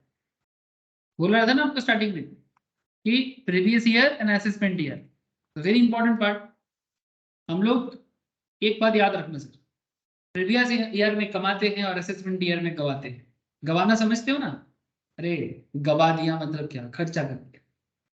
प्रीवियस ईयर में कमाओ, असेसमेंट ईयर में गवाओ। 22-23 में कमाओगे तो 23-24 में सरकार आपसे लेके रहेंगे। ठीक है, सरकार बोलेगा भाई बहुत अच्छा आपने इनकम किया, बट अब कुछ मुझे भी दे दो मेरा हिस्से का। जिस, ऐसे बोलते हैं ना, मतलब जिस मिट्टी का खाते हैं उस मिट्टी के कुछ रिटर्न करना चाहिए, है ना? तो वही बात है, प्रीवियस ईयर में खाओ और असेसमेंट ईयर में कुछ रिटर्न करो। इट्स लाइक अ प्रोविजन करना देश चलाने के लिए। देश सेवा है सर, इनकम टैक्स पे करना देश सेवा होता है। आपको पता है बॉलीवुड सेलिब्रिटीज में सबसे ज्यादा इनकम टैक्स कौन पे करता है? Even not just in Bollywood celebrities, मुझे इतना पता है कि पर्सनल एवरेज इनकम टैक्स में लास्ट ईयर शायद सबसे ज्यादा टैक्स अक्षय कुमार ने पे किया, अक्षय कुमार। है ना? इंडिविजुअल टैक्स पेइंग में सबसे ज्यादा टैक्स अक्षय कुमार ने पे किया था। ये गजब बात है, ठीक है। तो ये अक्षय कुमार बड़ा प्राउड फील करता है, गवर्नमेंट की तरफ से उनको अवार्ड भी मिलता है। क्योंकि उनका टैक्स रिटर्न सबसे ज्यादा है, वो जितना कमाता है उसके हिसाब से वो सरकार के घर में जमा भी करता है। तो ये होता है ना देश सेवा। अब हमारे टैक्स के पैसे से ही तो देश चलता है। हाँ, रोड बनेगा, सड़क बनेगा, ब्रिज बनेगा, स्कूल बनेगा, हॉस्पिटल बनेगा। हाँ, बॉर्डर में जवान लोग हमारे देश को प्रोटेक्ट करेगा। हाँ, कोरोना आएगा तो बैठे बैठे खाना मिलेगा। कहाँ से होता है? टैक्स पेयर के पैसे से ही तो होता है। लेकिन खराब तब लगता है सर, जब टैक्स पेयर का पैसा को चोरी करके कुछ पूरा पॉलिटिशियन देश को खराब करता है।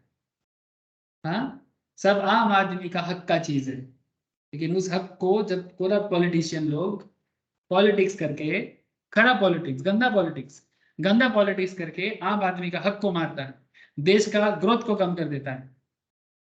भारत में इतना भी प्रॉब्लम नहीं है। मतलब इंडिया जैसा कंट्री में आपको एक गजब स्टैटिस्टिक्स बताऊं सर, कोरोना पीरियड में दुनिया भर का देश प्रॉब्लम में आया है, लेकिन इंडिया जैसा इतना हाई मतलब पॉपुलेशन वाला कंट्री होने के बाद भी भारत प्रॉब्लम में उतना नहीं पड़ा जितना बाकी बहुत सारे कंट्री को प्रॉब्लम हुआ है। ये बहुत इंपॉर्टेंट एक कॉन्सेप्ट है कि ऐसा क्यों, क्या है भारत में। ठीक है, लेकिन भारत का और ग्रोथ हो सकता है, बस थोड़ा करप्शन कम होता है। ठीक है, ये करप्टेड ऐसे कम हो रहा है, डर हुआ है लोगों को, क्योंकि कुछ नहीं, जो नियम बनाया गया है ना उस नियम का प्रॉपर फॉलो हो जाए। ठीक है, ये नियम का प्रॉपर देखो, सभी कोई अगर एक नंबरी रास्ते में चलेगा ना, अगर दो नंबरी करने वाला लोग नहीं रहेगा तो कोई दो नंबरी नहीं करेगा। अगर सरकार जो नियम बना के रखा है, इक्वल लॉ फॉर एवरीबडी, ठीक है, law is equal to everybody, तो अगर लॉ जो भी बना हुआ है वो अगर सबके लिए बराबर हो जाए ना तो कोई दो नंबरी नहीं करेगा।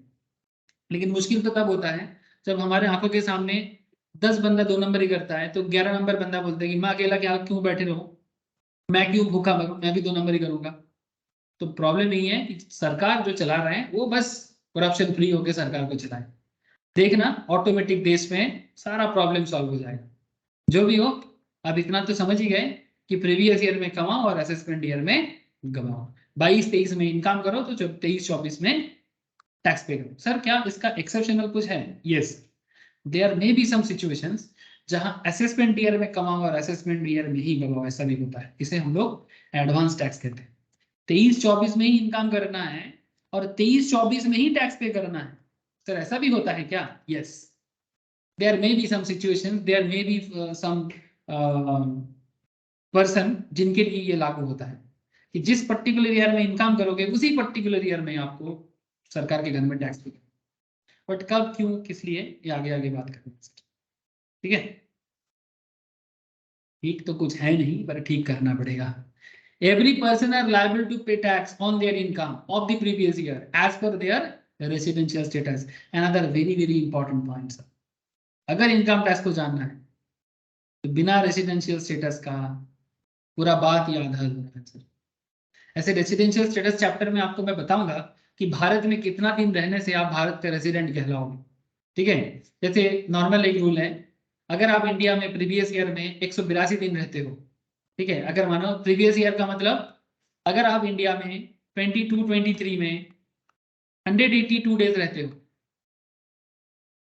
तो इन सिंपल आप भारत का रेसिडेंट हो जाते हो। ये सिंपल रूल है। इसके साथ साथ और भी रूल है, पिछले 4 साल में 365 दिन, ठीक है, पिछले साल में 60 दिन, ऐसा ऐसा रूल है। आगे आगे बात करेंगे जब मैं रेसिडेंशियल स्टेटस का मुझे मौका मिलेगा, आगे आगे आऊंगा सर, तब मैं आपको बताऊंगा कि कैसे रेसिडेंशियल स्टेटस कैलकुलेट होता है।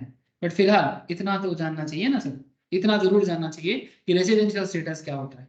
तो अगर हम इनकम टैक्स को जानना चाहते हैं तो हमें पर्सन के बारे में जानना है, टैक्स के बारे में जानना है, इनकम के बारे में जानना है, प्रीवियस ईयर के बारे में जानना है, रेसिडेंशियल स्टेटस के बारे में जानना है। 1 2 3 4 5, ये 5 पॉइंट अगर आप जान लिए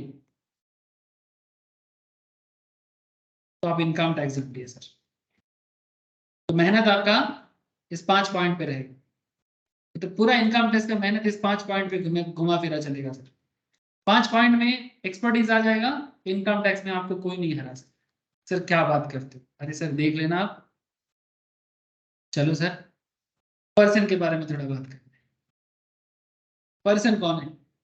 है ना, मैं आपको बोला पर्सन के बारे में जानना है तो पर्सन के बारे में बात करते हैं ना। पर्सन कौन है, अच्छे से समझना है sir. Person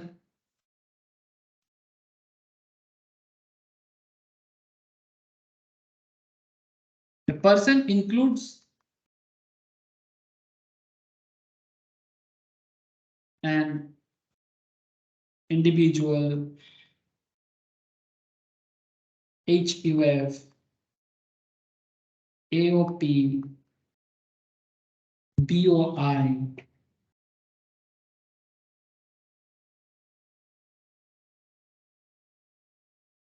firm, company, etc.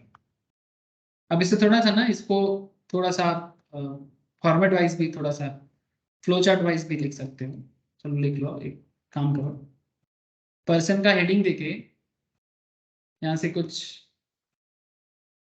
Flow chart की तरह बना लो। पर्सन कौन है, एक इंडिविजुअल भी एक पर्सन है। अब अगर आपको इनकम टैक्स में एक्सपर्टीज बनाना है तो सबसे पहले आपको इंडिविजुअल के बारे में डिटेल्स में जानना पड़ेगा कि कौन कौन इंडिविजुअल कैटेगरी में आते हैं और उनका क्या टैक्स रूल्स है। ठीक है, इंडिविजुअल एंड उसका टैक्स रूल्स, अगर आप ये जान जाओगे तो आपका आधा काम खत्म हो जाएगा। और आप लोग जो CA CA में इंटरमीडिएट लेवल में पढ़ोगे ना, तो इंडिविजुअल लेवल में ही ज्यादा बात करोगे।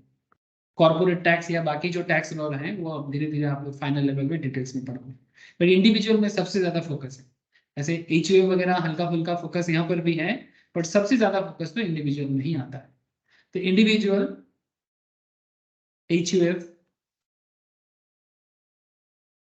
AOP, मतलब फुल फॉर्म देख लो सर, एसोसिएशन ऑफ पर्सन, मतलब कुछ 3-4 पर्सन मिलके जब एक ऑर्गेनाइजेशन फॉर्म करके चलाते हैं उसे एसोसिएशन ऑफ पर्सन कहते हैं। मैं एग्जांपल दे देता हूं आपको, समझ जाओगे आप।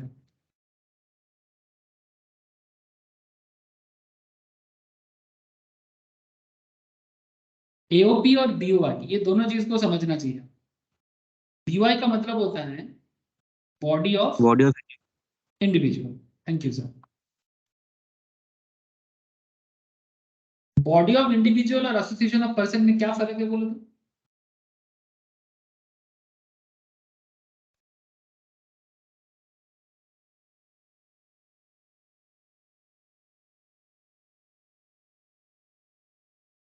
बोल पाओगे सर? पर्सन का एसोसिएशन और बॉडी ऑफ इंडिविजुअल, इनके बीच में क्या फर्क है?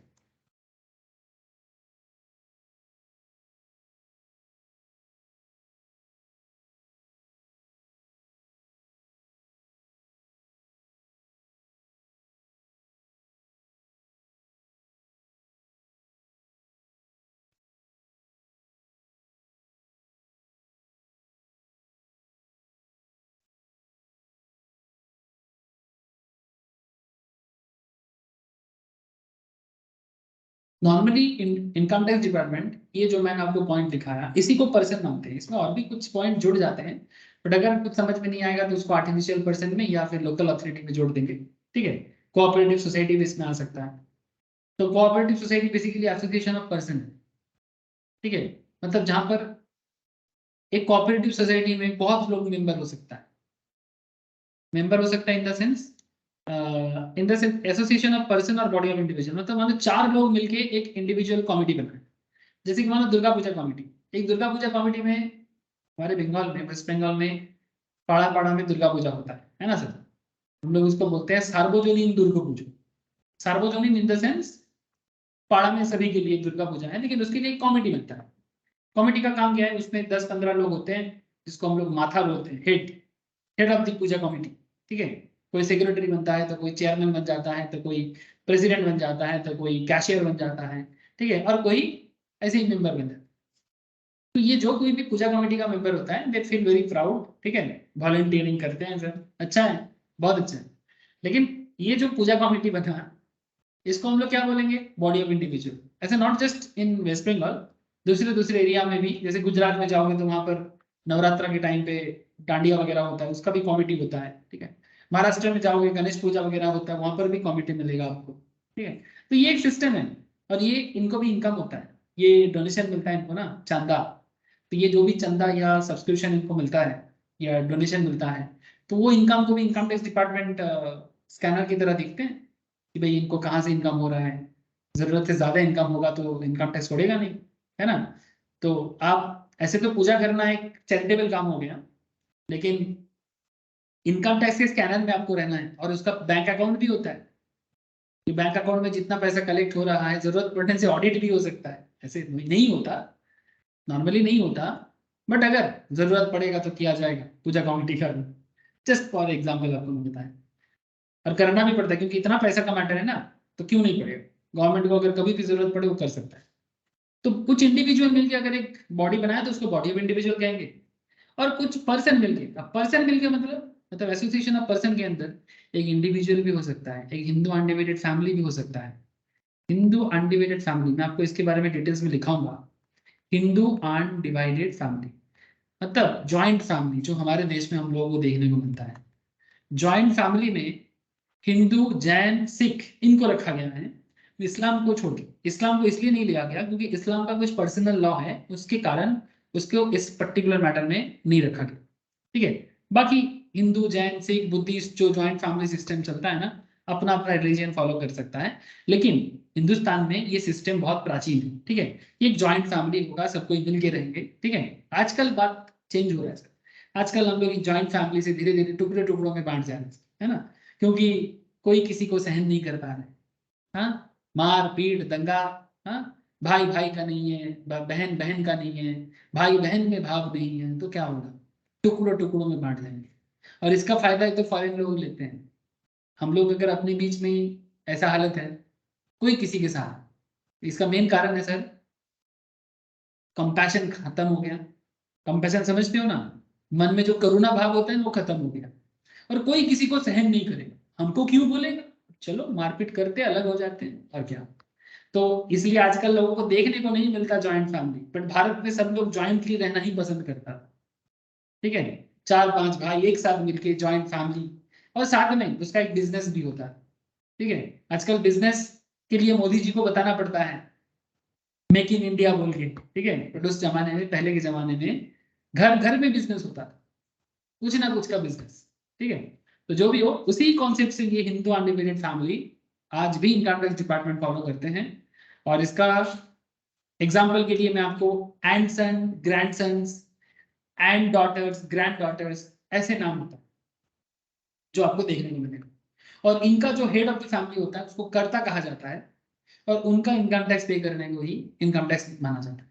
मतलब हर कोई इनकम टैक्स पे नहीं करेगा, अगर जॉइंट फैमिली बिजनेस है तो जो हेड है वही टैक्स पे करेगा, उसी के नाम पे रिटर्न फाइल होगा। और बाकी जो लोग हैं जो फैमिली का हेड नहीं है, उनको को पर्सनर कहा जाता है, जो फैमिली का मेंबर है, दे आर कॉल्ड को पर्सनर। मैं डिस्कस करूंगा, रेसिडेंशियल चैप्टर आएगा ना, वहां पर बात करेंगे। हिंदू अनडिवाइडेड फैमिली का रेसिडेंशियल स्टेटस आता है, बताना पड़ेगा मुझे। तो एचयूएफ का कैटेगरी के बारे में बात करें। एओपी मतलब क्या हो गया, इंडिविजुअल एचयूएफ पार्टनरशिप कंपनी या कोई लोकल अथॉरिटी मिलके एक एसोसिएशन बना है। मतलब ये सभी कोई कौन है, पर्सन है। इंडिविजुअल भी पर्सन, एचयूएफ भी पर्सन, पार्टनरशिप भी पर्सन, कंपनी भी पर्सन, आर्टिफिशियल जुरिडिकल पर्सन। मतलब आर्टिफिशियल जुरिडिकल में कौन आता है बोल दो, आर्टिफिशियल जुरिडिकल में आ जाता है मंदिर, मस्जिद, ट्रस्ट, ये सब, ठीक है। ये सब आर्टिफिशियल में आ जाता है। और साथ में लोकल अथॉरिटी, लोकल अथॉरिटी में आ जाता है सर, जैसे मानो क्या बोलेंगे, panchayat, district board, municipal corporation, ठीक है। इसको भी पर्सन माना जाता है। पर्सन का ये लंबा लिस्ट है, ठीक है। अब आगे आगे एक एक पर्सन के बारे में नॉलेज गैदर करना चाहिए, सबसे ज्यादा ऑब्वियसली इंडिविजुअल के बारे में। ये मुझे अच्छे समझ में आ रहा है,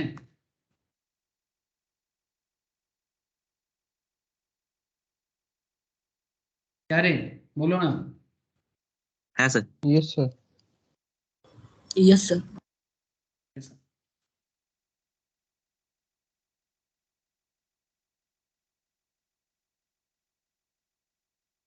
अब थोड़ा सा इंडिविजुअल के बारे में कुछ बातें लिखा रहा हूँ सर। इंडिविजुअल मीन्स, इंडिविजुअल का मतलब क्या है, इंडिविजुअल मीन्स क्या होता है।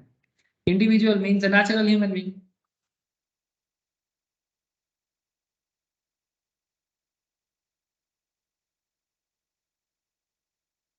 Individual means natural human being, natural human being को इंडिविजुअल कहा जाता है। सर ये क्या बात हुआ? हाँ सर यही है, और क्या बोलेंगे? नेचुरल ह्यूमन बीइंग को इंडिविजुअल कहा जाता है। अब नेचुरल ह्यूमन बीइंग का भी कुछ डिस्ट्रीब्यूशन है। सर इसमें भी डिस्ट्रीब्यूशन, यस। टैक्स अथॉरिटी का क्या है ना, वो हमेशा पब्लिक को खुश करना चाहता है ना, तो पब्लिक को खुश करना चाहता है और पब्लिक के हित में बजट पेश करते हैं, तो कुछ बातें करना पड़ता है। तो बात करते करते लॉ बन गया। जैसे इसमें वो बोल दिया 3 तरह का लॉ के बारे में। एक लेस देन 60 ईयर वाले, एक ग्रेटर देन 60 ईयर से लेके लेस देन 80 ईयर तक का, और एक हो जाता है सर ग्रेटर देन 80 ईयर वाले के लिए। ये सब मैं आपको एज बता रहा हूं। जो 60 साल से 80 के बीच में होते हैं इन्हें सीनियर सिटीजन कहते हैं। सर ये कोई बात हुआ? सबको पता है? अरे पता तो सभी होता है सर। और जो 80 के ऊपर वाले होते हैं ना उनको क्या कहते हैं sir? Super senior citizen. Super senior citizen. Thank you.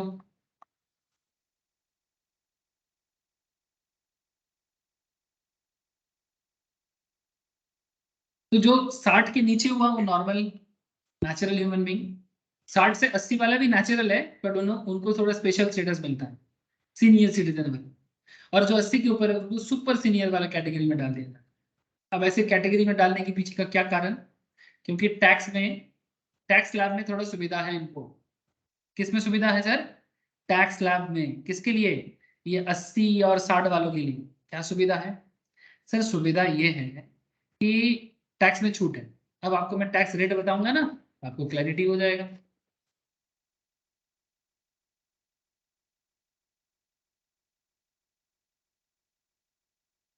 तो टैक्स रेट क्या है? करंट। तो करंट जो प्रीवियस ईयर चल रहा है 2022-23 का, ठीक है, 22-23 असेसमेंट ईयर का ही बता रहा हूँ। करेंटली जो चल रहा है यही अभी तक एप्लीकेबल रेट है, ठीक है। तो अगर रिसेंट चेंजेस आएगा तो अभी एग्जाम के लिए लागू नहीं होगा, ठीक है। तो आपको इसी रेट को याद करके ही चलना है अभी। तो टैक्स रेट अगर कोई चेंजेस आने वाला है ना तो वो बता दिया जाएगा कि अगर कोई चेंजेस अमेंडमेंट एग्जाम के लिए आएगा तो इंस्टीट्यूट भी बताएगा कि ये रेट लागू होने वाला है, तो हम लोग उस हिसाब से उसको देख लेंगे। लेकिन बहुत ज्यादा चेंजेस कुछ हम लोग उम्मीद नहीं करते, ठीक है, क्योंकि वो प्रैक्टिस में दिक्कत हो जाता है। बट फिलहाल जो है मैं आपको बता, तो जो टैक्स रेट है असेसमेंट ईयर 22-23 के हिसाब से अप टू, ध्यान से देखना। अच्छा इसमें भी मैं ना थोड़ा आपको अलग अलग करके लिखा देता हूँ। 60 के नीचे 60 वाला लिख लो। ये जो 60 के नीचे वाला कॉलम देख रहे हो ना, मतलब ये कॉलम है ना, 60 के नीचे 60 का कॉलम के लिख लेना, और ये सीनियर सिटीजन का भी उसके नीचे लिख लेना, और सुपर सीनियर के नीचे सुपर सीनियर वाला लिख लेना। समझ में आया ना सर? तो इसमें क्या होगा, आपको पूरा क्लैरिटी रहेगा कि किसका क्या है। तो अगर आप 60 साल के नीचे वाले हो तो आपके लिए ये टैक्स स्लैब लगता है। अच्छा एक बात और साथ में लिख लेना, if not opted for provision of section 115 BAC। Sir ये क्या हो गया? ये कहां से टपका? आसमान से टपका और खजूर पे लटका। सर आगे बताएंगे सर 115 के बारे में। जो नॉर्मल ट्रेडिशनल टैक्स सिस्टम है, इसके अलावा और एक टैक्स सिस्टम लास्ट ईयर से 2 साल से चालू हुआ है सर, ठीक है, लास्ट 2 ईयर से चल रहा है 115 BAC। अब 115 BAC में ना रेट थोड़ा अलग होता है, मैं वो भी लिखा दूंगा कि कोई भी इंडिविजुअल वो रेट भी ले सकता है। लेकिन अगर वो ट्रेडिशनल जो रेट है जो चल रहा है अभी, ट्रेडिशनल सिस्टम के अंदर अगर वो रहना चाहता है तो उसका टैक्स रेट क्या होगा वो पहले लिखे। इसलिए मैंने यहाँ पर लिखा है if not opted for the provision of section 115 BAC, तो क्या रेट है वो पहले लिखो, फिर जाके 115 BAC लिखाएं, ठीक है। तो नॉर्मली अगर आप 60 साल के नीचे हो, अगर आप 60 साल के नीचे हो तो आपके लिए क्या रेट लगता है लेस देन 60 ईयर के लिए? अप टू 2.5 मतलब 2,50,000 मैं 2.5 लाख लिखने से समझ आ जाएगा ना sir. 2.5 lakh at the rate nil. Okay, greater than 2.5 lakh to 5 lakh at the rate 5%, greater than 5 lakh to 10 lakh at the rate 20%, and greater than 10 lakh at the rate 30%. अब इसको कैलकुलेट कैसे करना है वो मैं आगे आपको एग्जांपल कराऊंगा तो आपको बता दूंगा सर, डोंट वरी, कि कैसे इनकम के टैक्स लगाया जाता है। लेकिन फिलहाल मैं आपको रेट के बारे में थोड़ा आइडिया दे रहा हूँ कि अगर आप 60 के नीचे हो और अगर आप 115 BAT एप्लीकेबल नहीं कर रहे हो तो 2.5 लाख तक नील, 2.5 से 5% 5 से 10 20%, 10 लाख के ऊपर जाए तो 30% टैक्स दे देना सरकार के घर में, ठीक है। लेकिन डायरेक्टली नहीं, कई कबार ना लोग ऐसे सोचते हैं कि अगर 10 लाख के ऊपर कमा रहे हैं, मानो कि 12 लाख कमा रहे हैं, तो कितना टैक्स दे देगा सर? 30%, 3,60,000, ऐसा है क्या? हाँ, कुछ समझ में आया आपको बात कि कुछ गलती लोग करते हैं, जो पूरा बात नहीं सुनता, जो स्टूडेंट पूरा कॉन्सेप्ट को पढ़ता नहीं है, सिर्फ अरे 10 लाख के ऊपर 30% लगता है, तो 10 लाख के ऊपर 30% सुन के ही जैसे ही 12 लाख का इनकम हुआ 30% लगा दिया। क्या ये सही अप्रोच है कैलकुलेट करने का? Hello, no sir. गलत हो जाएगा ना। ऐसे फ्लैट रेट थोड़ी है कि 12 लाख इनकम करेगा तो 30% लगा देंगे, नहीं, ऐसा नहीं है, स्लैब वाइज लगता है। तो जैसे कि सिस्टम है, अगर मैं जस्ट एग्जांपल के लिए आप यहाँ पर लिख सकते हो कि इफ अर्न 12 लाख, अगर कोई इंडिविजुअल 60 साल के नीचे का है, और तो एग्जांपल के लिए आप ऐसे देखो, फॉर एग्जांपल इनकम 12 लाख, तो टैक्स लायबिलिटी कैसे कैलकुलेट करोगे? Up to 2.5 lakh at the rate nil मतलब zero, greater than 2.5 to 5 lakh at the rate 20%, कितना करेगा? 2.5 से 5 लाख 20% टैक्स लगेगा, सॉरी गलत लिख दिया, सॉरी सर सर 5% ना रे, 12,500। ओके, सेकेंड स्लैब क्या यूज करेंगे? 5 लाख से 10 लाख। अच्छा एक चीज देखो सर, हम लोग जो जा रहे हैं ना इनकम की तरफ, मतलब 12 लाख को पहुंचते पहुंचते जितना स्लैब है वो सारा स्लैब यूज करना है। तो फर्स्ट 2.5 लाख तक नील हो गया, मतलब अगर कोई भी 2.5 लाख की इनकम करने पे टैक्स नहीं देगा तो मैं भी नहीं दूंगा, ठीक है। लेकिन अगर मेरा इनकम 2.5 से 5 के बीच में है, तो 2.5 से 5 लाख तक अगर मेरा 12 लाख इनकम, तो 12 लाख जाते जाते 5 लाख तो आ ही जाएगा, तो मैं उसके ऊपर 12,500 टैक्स पे करूंगा। 5 लाख से 10 लाख भी 12 लाख के आते आते मेरे को देना पड़ता है, तो 5 लाख से 10 लाख अगर मेरा कवर हो रहा है तो मैं उसके ऊपर 20% टैक्स दूंगा। सर 179,400। मतलब ये कितना हो रहा है? 1 लाख, है ना। मतलब 5 लाख से 10 लाख मतलब डिफरेंस कितना हुआ? अच्छा ये समझ में आया ना सबको? 2.5 लाख से 5 लाख पे 12,500 कैसे हुआ? डिफरेंस पे रे बाबा। मतलब 5 लाख से 2.5 लाख को माइनस करो, जो डिफरेंस है उससे 5% लगाओ। सिमिलरली 10 लाख से 5 लाख को माइनस करो, जो डिफरेंस है उस पर 20% लगाओ। मतलब 5 लाख से 10 लाख, 5 लाख का डिफरेंस, उस पर 20% मतलब 1 लाख। और 10 लाख से आपका अर्निंग कहाँ जा रहा है? लास्ट 12 लाख। 12 लाख। तो अगर आपका अर्निंग 12 लाख तक जा रहा है तो 12 लाख तक आपका, अच्छा टैक्स रेट क्या लगेंगे? 2 लाख पे 30%, मतलब 60,000। मतलब इस पे 2 लाख का डिफरेंस है, मतलब 12 लाख से 10 लाख माइनस हो जाएगा तो कितना डिफरेंस हुआ? 2 लाख। 2 लाख पे 30% कितना होता है? 60,000, है ना। समझ में आया ना? कुल मिला के आपका कितना बन रहा है? 1,60,000 और 12,500, है ना। 1,72,500। 1,72,500। मतलब अगर आप 12 लाख इनकम करते हो तो गवर्नमेंट आपसे इतना टैक्स तो लेगा ही, लेकिन इसके साथ और एक चीज भी लेता है सर। क्या लेता है? % health and education cess. इसके साथ प्लस करना पड़ता है हेल्थ एंड एडुसेस। ये मैंडेटरी है, हर बार देना पड़ता है। जब जब टैक्स दोगे तब तक हेल्थ एंड एडुसेस 4%। ये गवर्नमेंट ऑफ इंडिया हमारे देश में, हाँ बोलो। Sir, total answer 179400. वही होगा सर, एक बार देख लो। 1,72,500 पे 4% लगाओ। 6900. 1,72,000 कितना था? 179400. 500। 179400 1,72,500 ही था ना रे। उसके ऊपर लगेगा 4%, 6900। तो 1,72,500 प्लस 6900 प्लस कर देता हूँ 1,72,500, 179,400 है ना। तो कुल मिला के मेरा टैक्स लाइबिलिटी बनेगा विथ टैक्स। हाँ विथ टैक्स मेरा टैक्स लाइबिलिटी कितना बन जाएगा? 179,400। मुझे टोटल सरकार के घर में इतना जमा करना पड़ेगा। मतलब बाकी और कोई इंफॉर्मेशन तो था नहीं, सिर्फ LIC प्रीमियम, 80 से 80 का रिडक्शन, ये सब आगे आगे जब आएगा मैं बताऊंगा। But in simple 12 lakh income पे सरकार के घर में 1,79,400 आपको जमा करना पड़ेगा। इतना सिंपल सा बात है।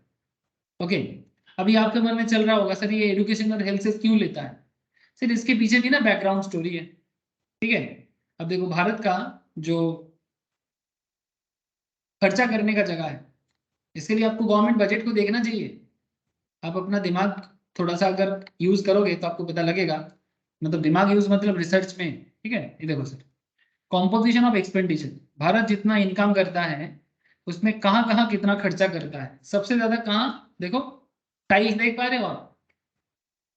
सबसे ज्यादा खर्चा इंटरेस्ट पे होता है, मतलब लोन जो बाहरी देश से लेना पड़ता है, वर्ल्ड बैंक से, IMF से, सबसे ज्यादा वहां। सेकेंड है ट्रांसपोर्ट में काफी खर्चा है, स्टेट गवर्नमेंट को भी बहुत देना पड़ता है, डिफेंस में भी बहुत खर्चा होता है, एग्रीकल्चर में डिफेंस सब्सिडी देने में खर्चा होता है, एडमिनिस्ट्रेशन चलाने में खर्चा होता है। लेकिन जो जो बहुत जरूरी दो बातें हैं, एक एजुकेशन और दूसरा हेल्थ। ये देखो, आई थिंक स्मॉल टाइल्स में से सबसे छोटा में से एक है। एक आपका एजुकेशन और दूसरा आपका सोशल वेलफेयर भी बहुत छोटा ही है, बट सोशल वेलफेयर तो बाद में हो जाएगा। हेल्थ कहाँ है रे? हेल्थ नहीं दिख रहा है मुझे। Sir, other के नीचे राइट साइड में. ये रहा।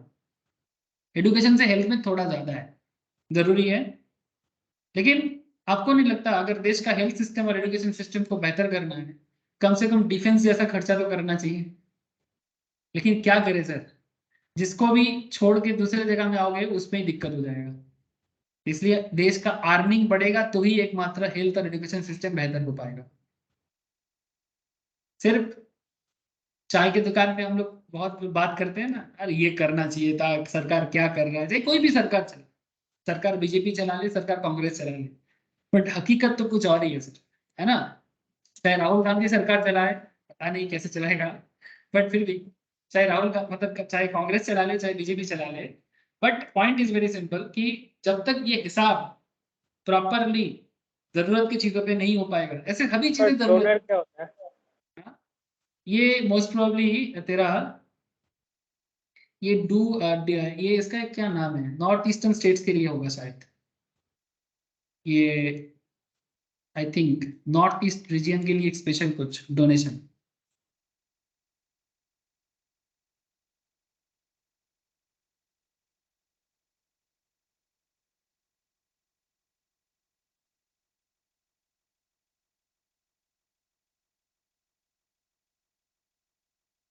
वही होगा सर, हाँ नॉर्थ ईस्टर्न रीजन, NER। देख पा रहे हैं? वही, श्योर नहीं था, भूल गया था। नॉर्थ ईस्टर्न रीजन के लिए जो खर्चा करना पड़ता है, मतलब एक्चुअली नॉर्थ ईस्टर्न स्टेट्स हमारे इंडिया में थोड़ा सा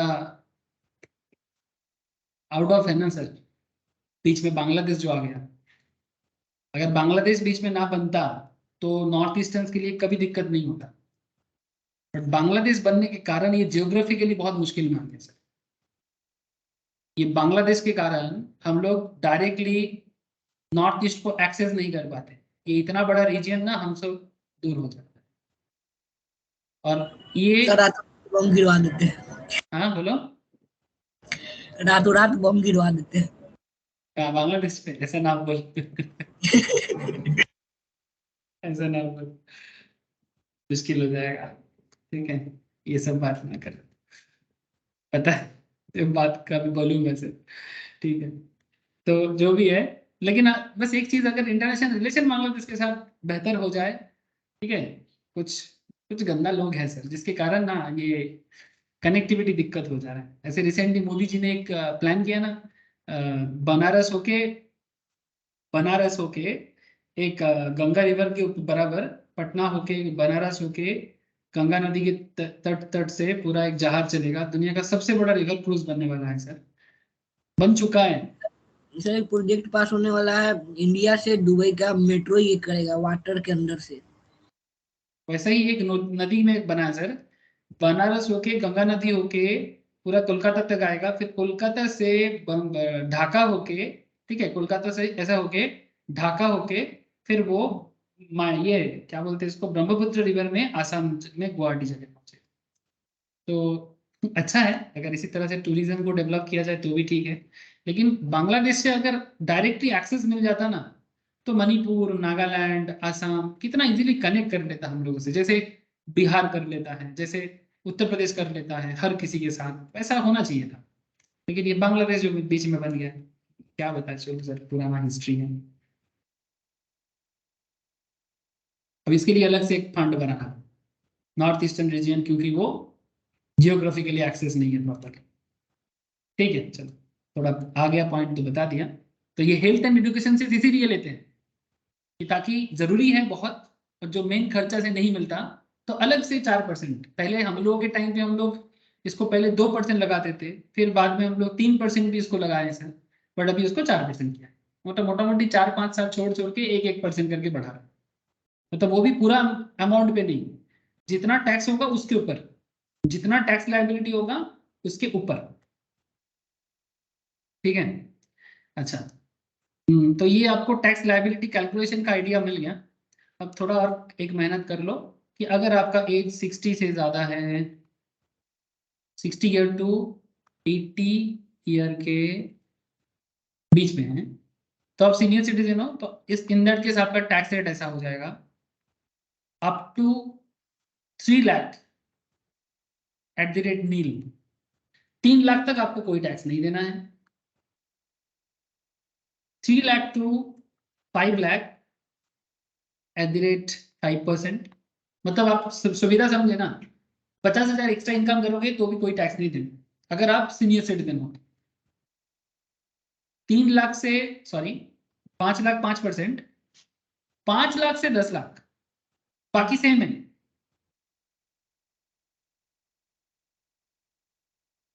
eight the rate 20%। And 10 lakh के ऊपर का अगर आपका इनकम हो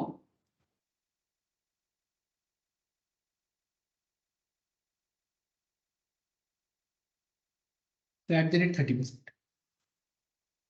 ये सिंपल, वही बाकी टेक्निक ऑफ कैलकुलेशन सेम है, वही एजुकेशन सेस वगैरह सब आ जाएगा। और अगर आप सुपर सीनियर हो, 80 के ऊपर हो, तो आपके लिए अप टू 5 लाख, क्या है sir, up to 5 lakh at the rate नील।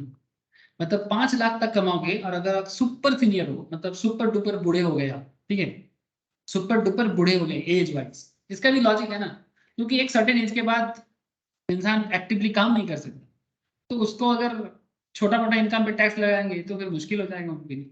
अब हर कोई रतन टाटा थोड़ी है ना। रतन टाटा जी का एज हो रहा है लेकिन वो और रिच हो रहा है ना मतलब 80+ है, लेकिन अलग लेवल का इंसान है ना, सुपर डुपर, सच में सुपर डुपर है। तो up to 5 lakh at the rate nil, greater than 5 lakh to 10 lakh. एक बात ख्याल रखे सर यहाँ पर, कि जो 80 साल के ऊपर वाले बंदे हैं ना, इसके लिए तो 5% का कोई स्लैब नहीं है। इसके लिए 5% का कोई स्लैब नहीं, इसका डायरेक्टली 20%। सर ये तो गलत हुआ। नहीं सर, बात गलत कर रही है। अगर आप ऐसे बूढ़ा इंसान, आगे सुपर सीनियर सिटीजन, अगर आप 5 लाख तक आपको छूट देते हैं ना, लेकिन 5 से 10 लाख के बीच में आओगे तो आपको 20% देना पड़ेगा। आपके लिए 5% का कोई स्लैब अवेलेबल नहीं है। ग्रेटर देन 10 लाख @30%, ये वैसा ही है। और बाकी चीजें सेम है, लेकिन इनका 5% का कोई स्लैब नहीं होता। इस बात का स्पेशल ख्याल रखिएगा। जब भी कोई क्वेश्चन करेंगे ना, क्वेश्चन में ना कौन है, किसका कैलकुलेशन कर रहा है, उसका एज क्या है, सबसे पहला जो देखना चाहिए। जब भी किसी भी इंसान का कैलकुलेशन करेंगे टैक्स लायबिलिटी, आपका पहला काम रहता है कि आप उसका एज देख लें कि वो 60 के नीचे है, 60 से 80 के बीच में है, कि 80 के ऊपर है, तभी टैक्स लायबिलिटी चार्ज करें। नहीं तो कैलकुलेशन गलत हो जाएगा। और क्वेश्चन में बोल भी देता है, और अगर कुछ नहीं बोलेगा तो, अगर कुछ नहीं बोलेगा तो मान लेंगे कि बिलो 60। ठीक है, ये नॉर्मल तरीका है सर, ये नॉर्मल तरीका है कि अगर कुछ नहीं बोला तो एजम्पशन रहेगा कि वो बिलो 80 में ही होगा। ये सिस्टम है। अच्छा सर, ये हो गया इंडिविजुअल का टैक्स रेट का कॉन्सेप्ट। अब मैं आपको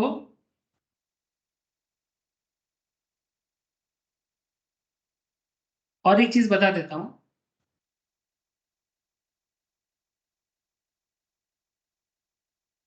115 बीएससी का बता रहा था ना सर आपको, 115 बीएससी, 115 बीएससी अगर कोई मतलब एप्लीकेबल करता है तो इंडिविजुअल लेवल में, तो उसका टैक्स रेट क्या होता है। कोई भी कर सकता है। क्या हो गया, क्लियर क्यों कर दिया मैंने? नहीं ठीक है, तो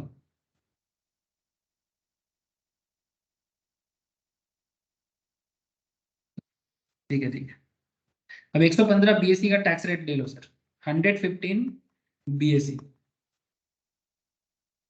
अब इसमें कोई एज ब्रैकेट तो नहीं है,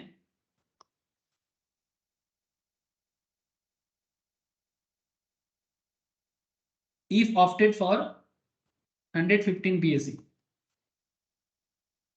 आज आप 115 बीएससी का रेट लिख लो, लेकिन इसका मैं कैलकुलेशन करवाऊंगा आपको टोटल इनकम पे। सर एक बात याद रखना, ये तो मैं आपको पढ़ा रहा हूं, लेकिन जब रियल लाइफ सिचुएशंस होता है ना, वहां पर आपको अगर बेनिफिट जिसमें मिलेगा, आप वही टैक्स रेट अपने क्लाइंट के लिए अप्लाई करें या खुद के लिए अप्लाई करें।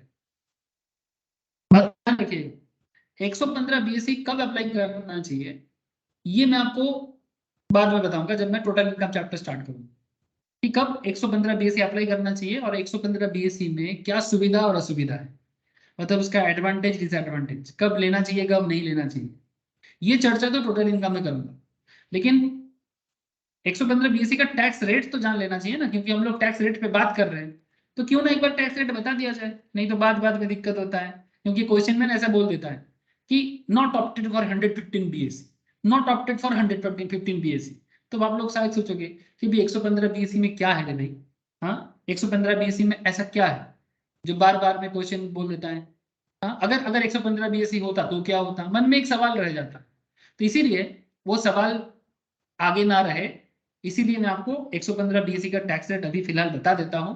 बाकी हम लोग टोटल इनकम कैलकुलेशन के टाइम पे 115 बीएससी का advantage disadvantage and application area में बात करते हैं। फिलहाल रेट लिख लो, अप टू 2,50,000, वो तो मिनिमम है।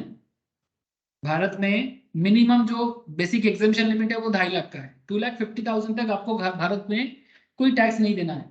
ठीक है, आम आदमी के लिए बेसिक लिमिट है 115 बीएससी में, मतलब सॉरी कोई भी 115 बीएससी हो या नॉर्मल टैक्स रेट हो, 2,50,000 तक इनकम करोगे नो टैक्स @नील।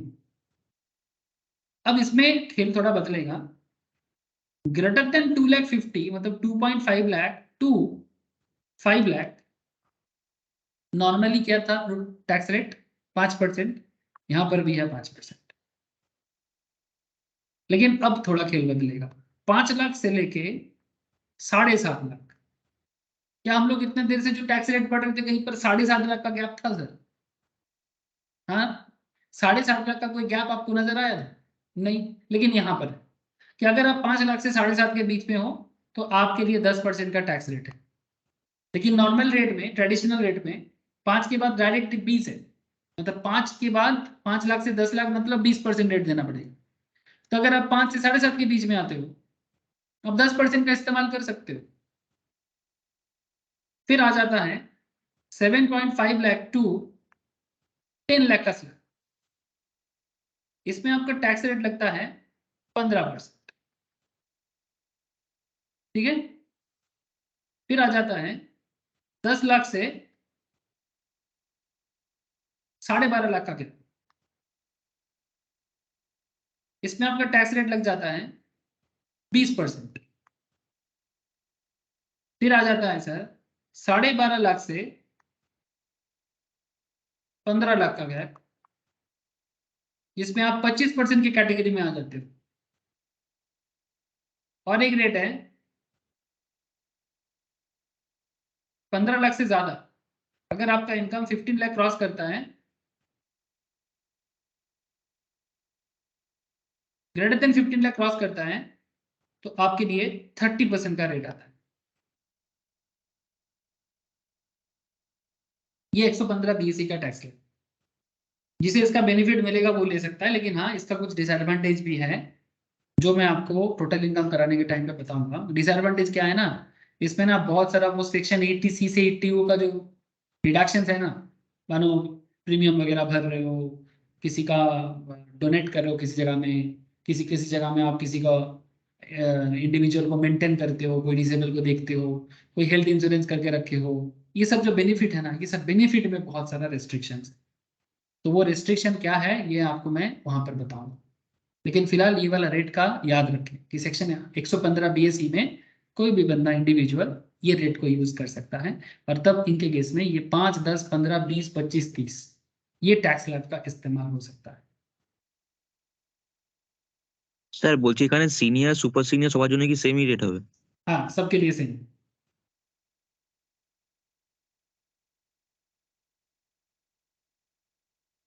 सर मतलब प्रॉफिट किसमें होता है, इसमें टैक्स देने में या फिर बचता किसमें, इसमें कि उसमें? वही तो बात है ना सर, ये डिपेंड करता है, आप यूज करके देखने से पता लगेगा कि ये इंडिविजुअल पे डिपेंड करता है कि उसका क्या क्या इन्वेस्टमेंट है। यही तो मैं टोटल इनकम में बताऊंगा। बेनिफिट जहां मिलेगा, मतलब दोनों में बेनिफिट हो सकता है, डिपेंड करता है कि उस इंडिविजुअल बंदे का इनकम और एक्सपेंस का area.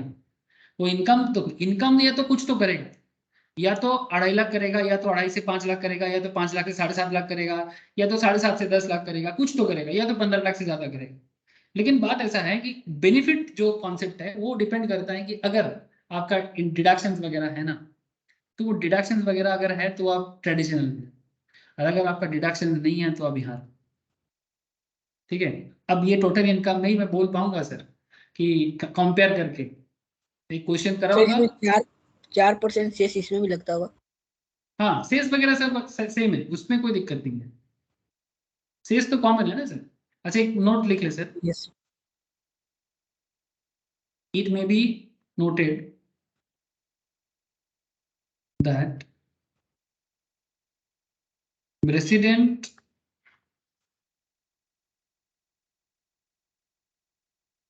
individuals of the age of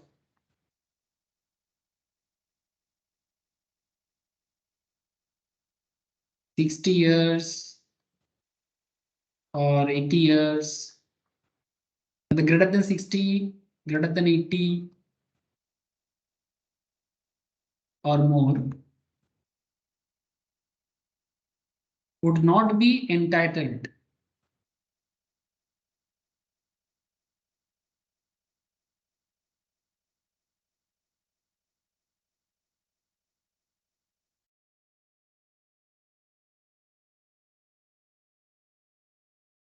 to higher basic exemption limit.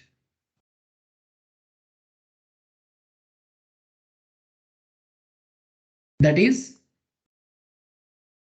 लिख लो, that is कितना है, 3 लाख and 5 लाख रेस्पेक्टिवली।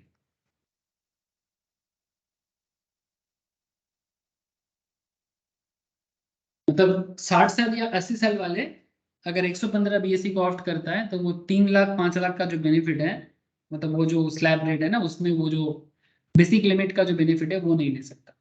ठीक है, तो इस बात का, तो पावे सर। हाँ 2.5 तो मिलेगा, जो एक बिना मतलब 2.5 तो बेसिक लिमिट है वो तो मिलेगा, लेकिन 3 लाख 5 लाख का जो स्पेशल मिलता था उनको वो नहीं मिलेगा 115 बीएससी ऑप्ट करेगा तो।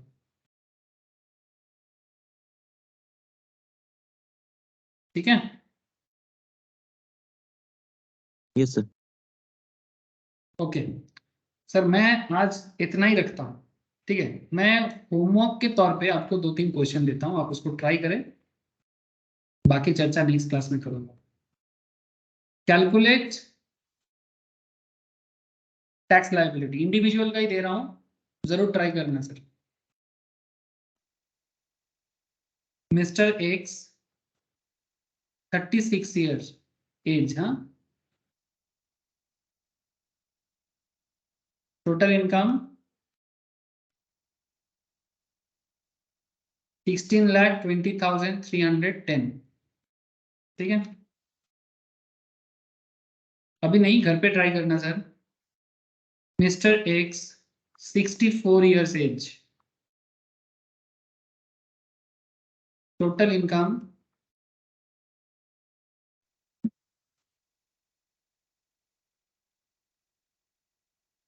अब दोनों स्लैब यूज करके देखना, 9,43,110। ठीक है, 64 year, total income 9,43,110। Tax liability calculate करना है। और एक करना, इजी इजी दे रहा हूँ, ज्यादा टफ नहीं, यहाँ पर टफनेस का मैटर नहीं है, बस रूल्स के हिसाब से करना है।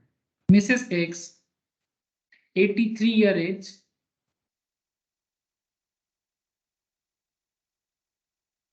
Total income A 4 lakh, B 8,10,500 और सी 22,20,200, 22,20,200। ठीक है, बस आपको ये अलग अलग इनकम का टैक्स लायबिलिटी कैलकुलेट करना है। 3 क्वेश्चन दिया, अच्छा उसमें से 3 नंबर क्वेश्चन में 3 अलग अलग इनकम है। ठीक है, उसका अलग अलग कैलकुलेशन है, ये घर पे ट्राई करना सर। ठीक है, कैलकुलेट करके मुझे शेयर करना। अच्छा, नेक्स्ट बेसिक का क्लास कब होगा ये मैं आपको संडे तक बताता हूँ। ठीक है, और उसका फाइनल डेट भी मैं आपको कंफर्म कर दूंगा। तब तक घर पे आप बेसिक का ये जितना मैंने करवाया इसको कवर अप करें, और बेसिक का स्टडी नोट्स भी मैं आपको शेयर कर देता हूँ। और नेक्स्ट क्लास से बाकी जो नोट्स और भी है बेसिक्स में जो इंपॉर्टेंट पॉइंट है, जैसे ईचयूएफ के बारे में बताना है, सभी पर्सन के बारे में बताना है, उनके टैक्स रेट के बारे में बताना है, और साठ चार्ज, टैक्स रिलीफ सब बताएंगे सर। ठीक है, चलो आज इतना ही है, बाकी बात नेक्स्ट क्लास में करेंगे। Okay sir, tata bye. Thank you sir. Thank you sir. Bye sir. Bye sir. Bye sir.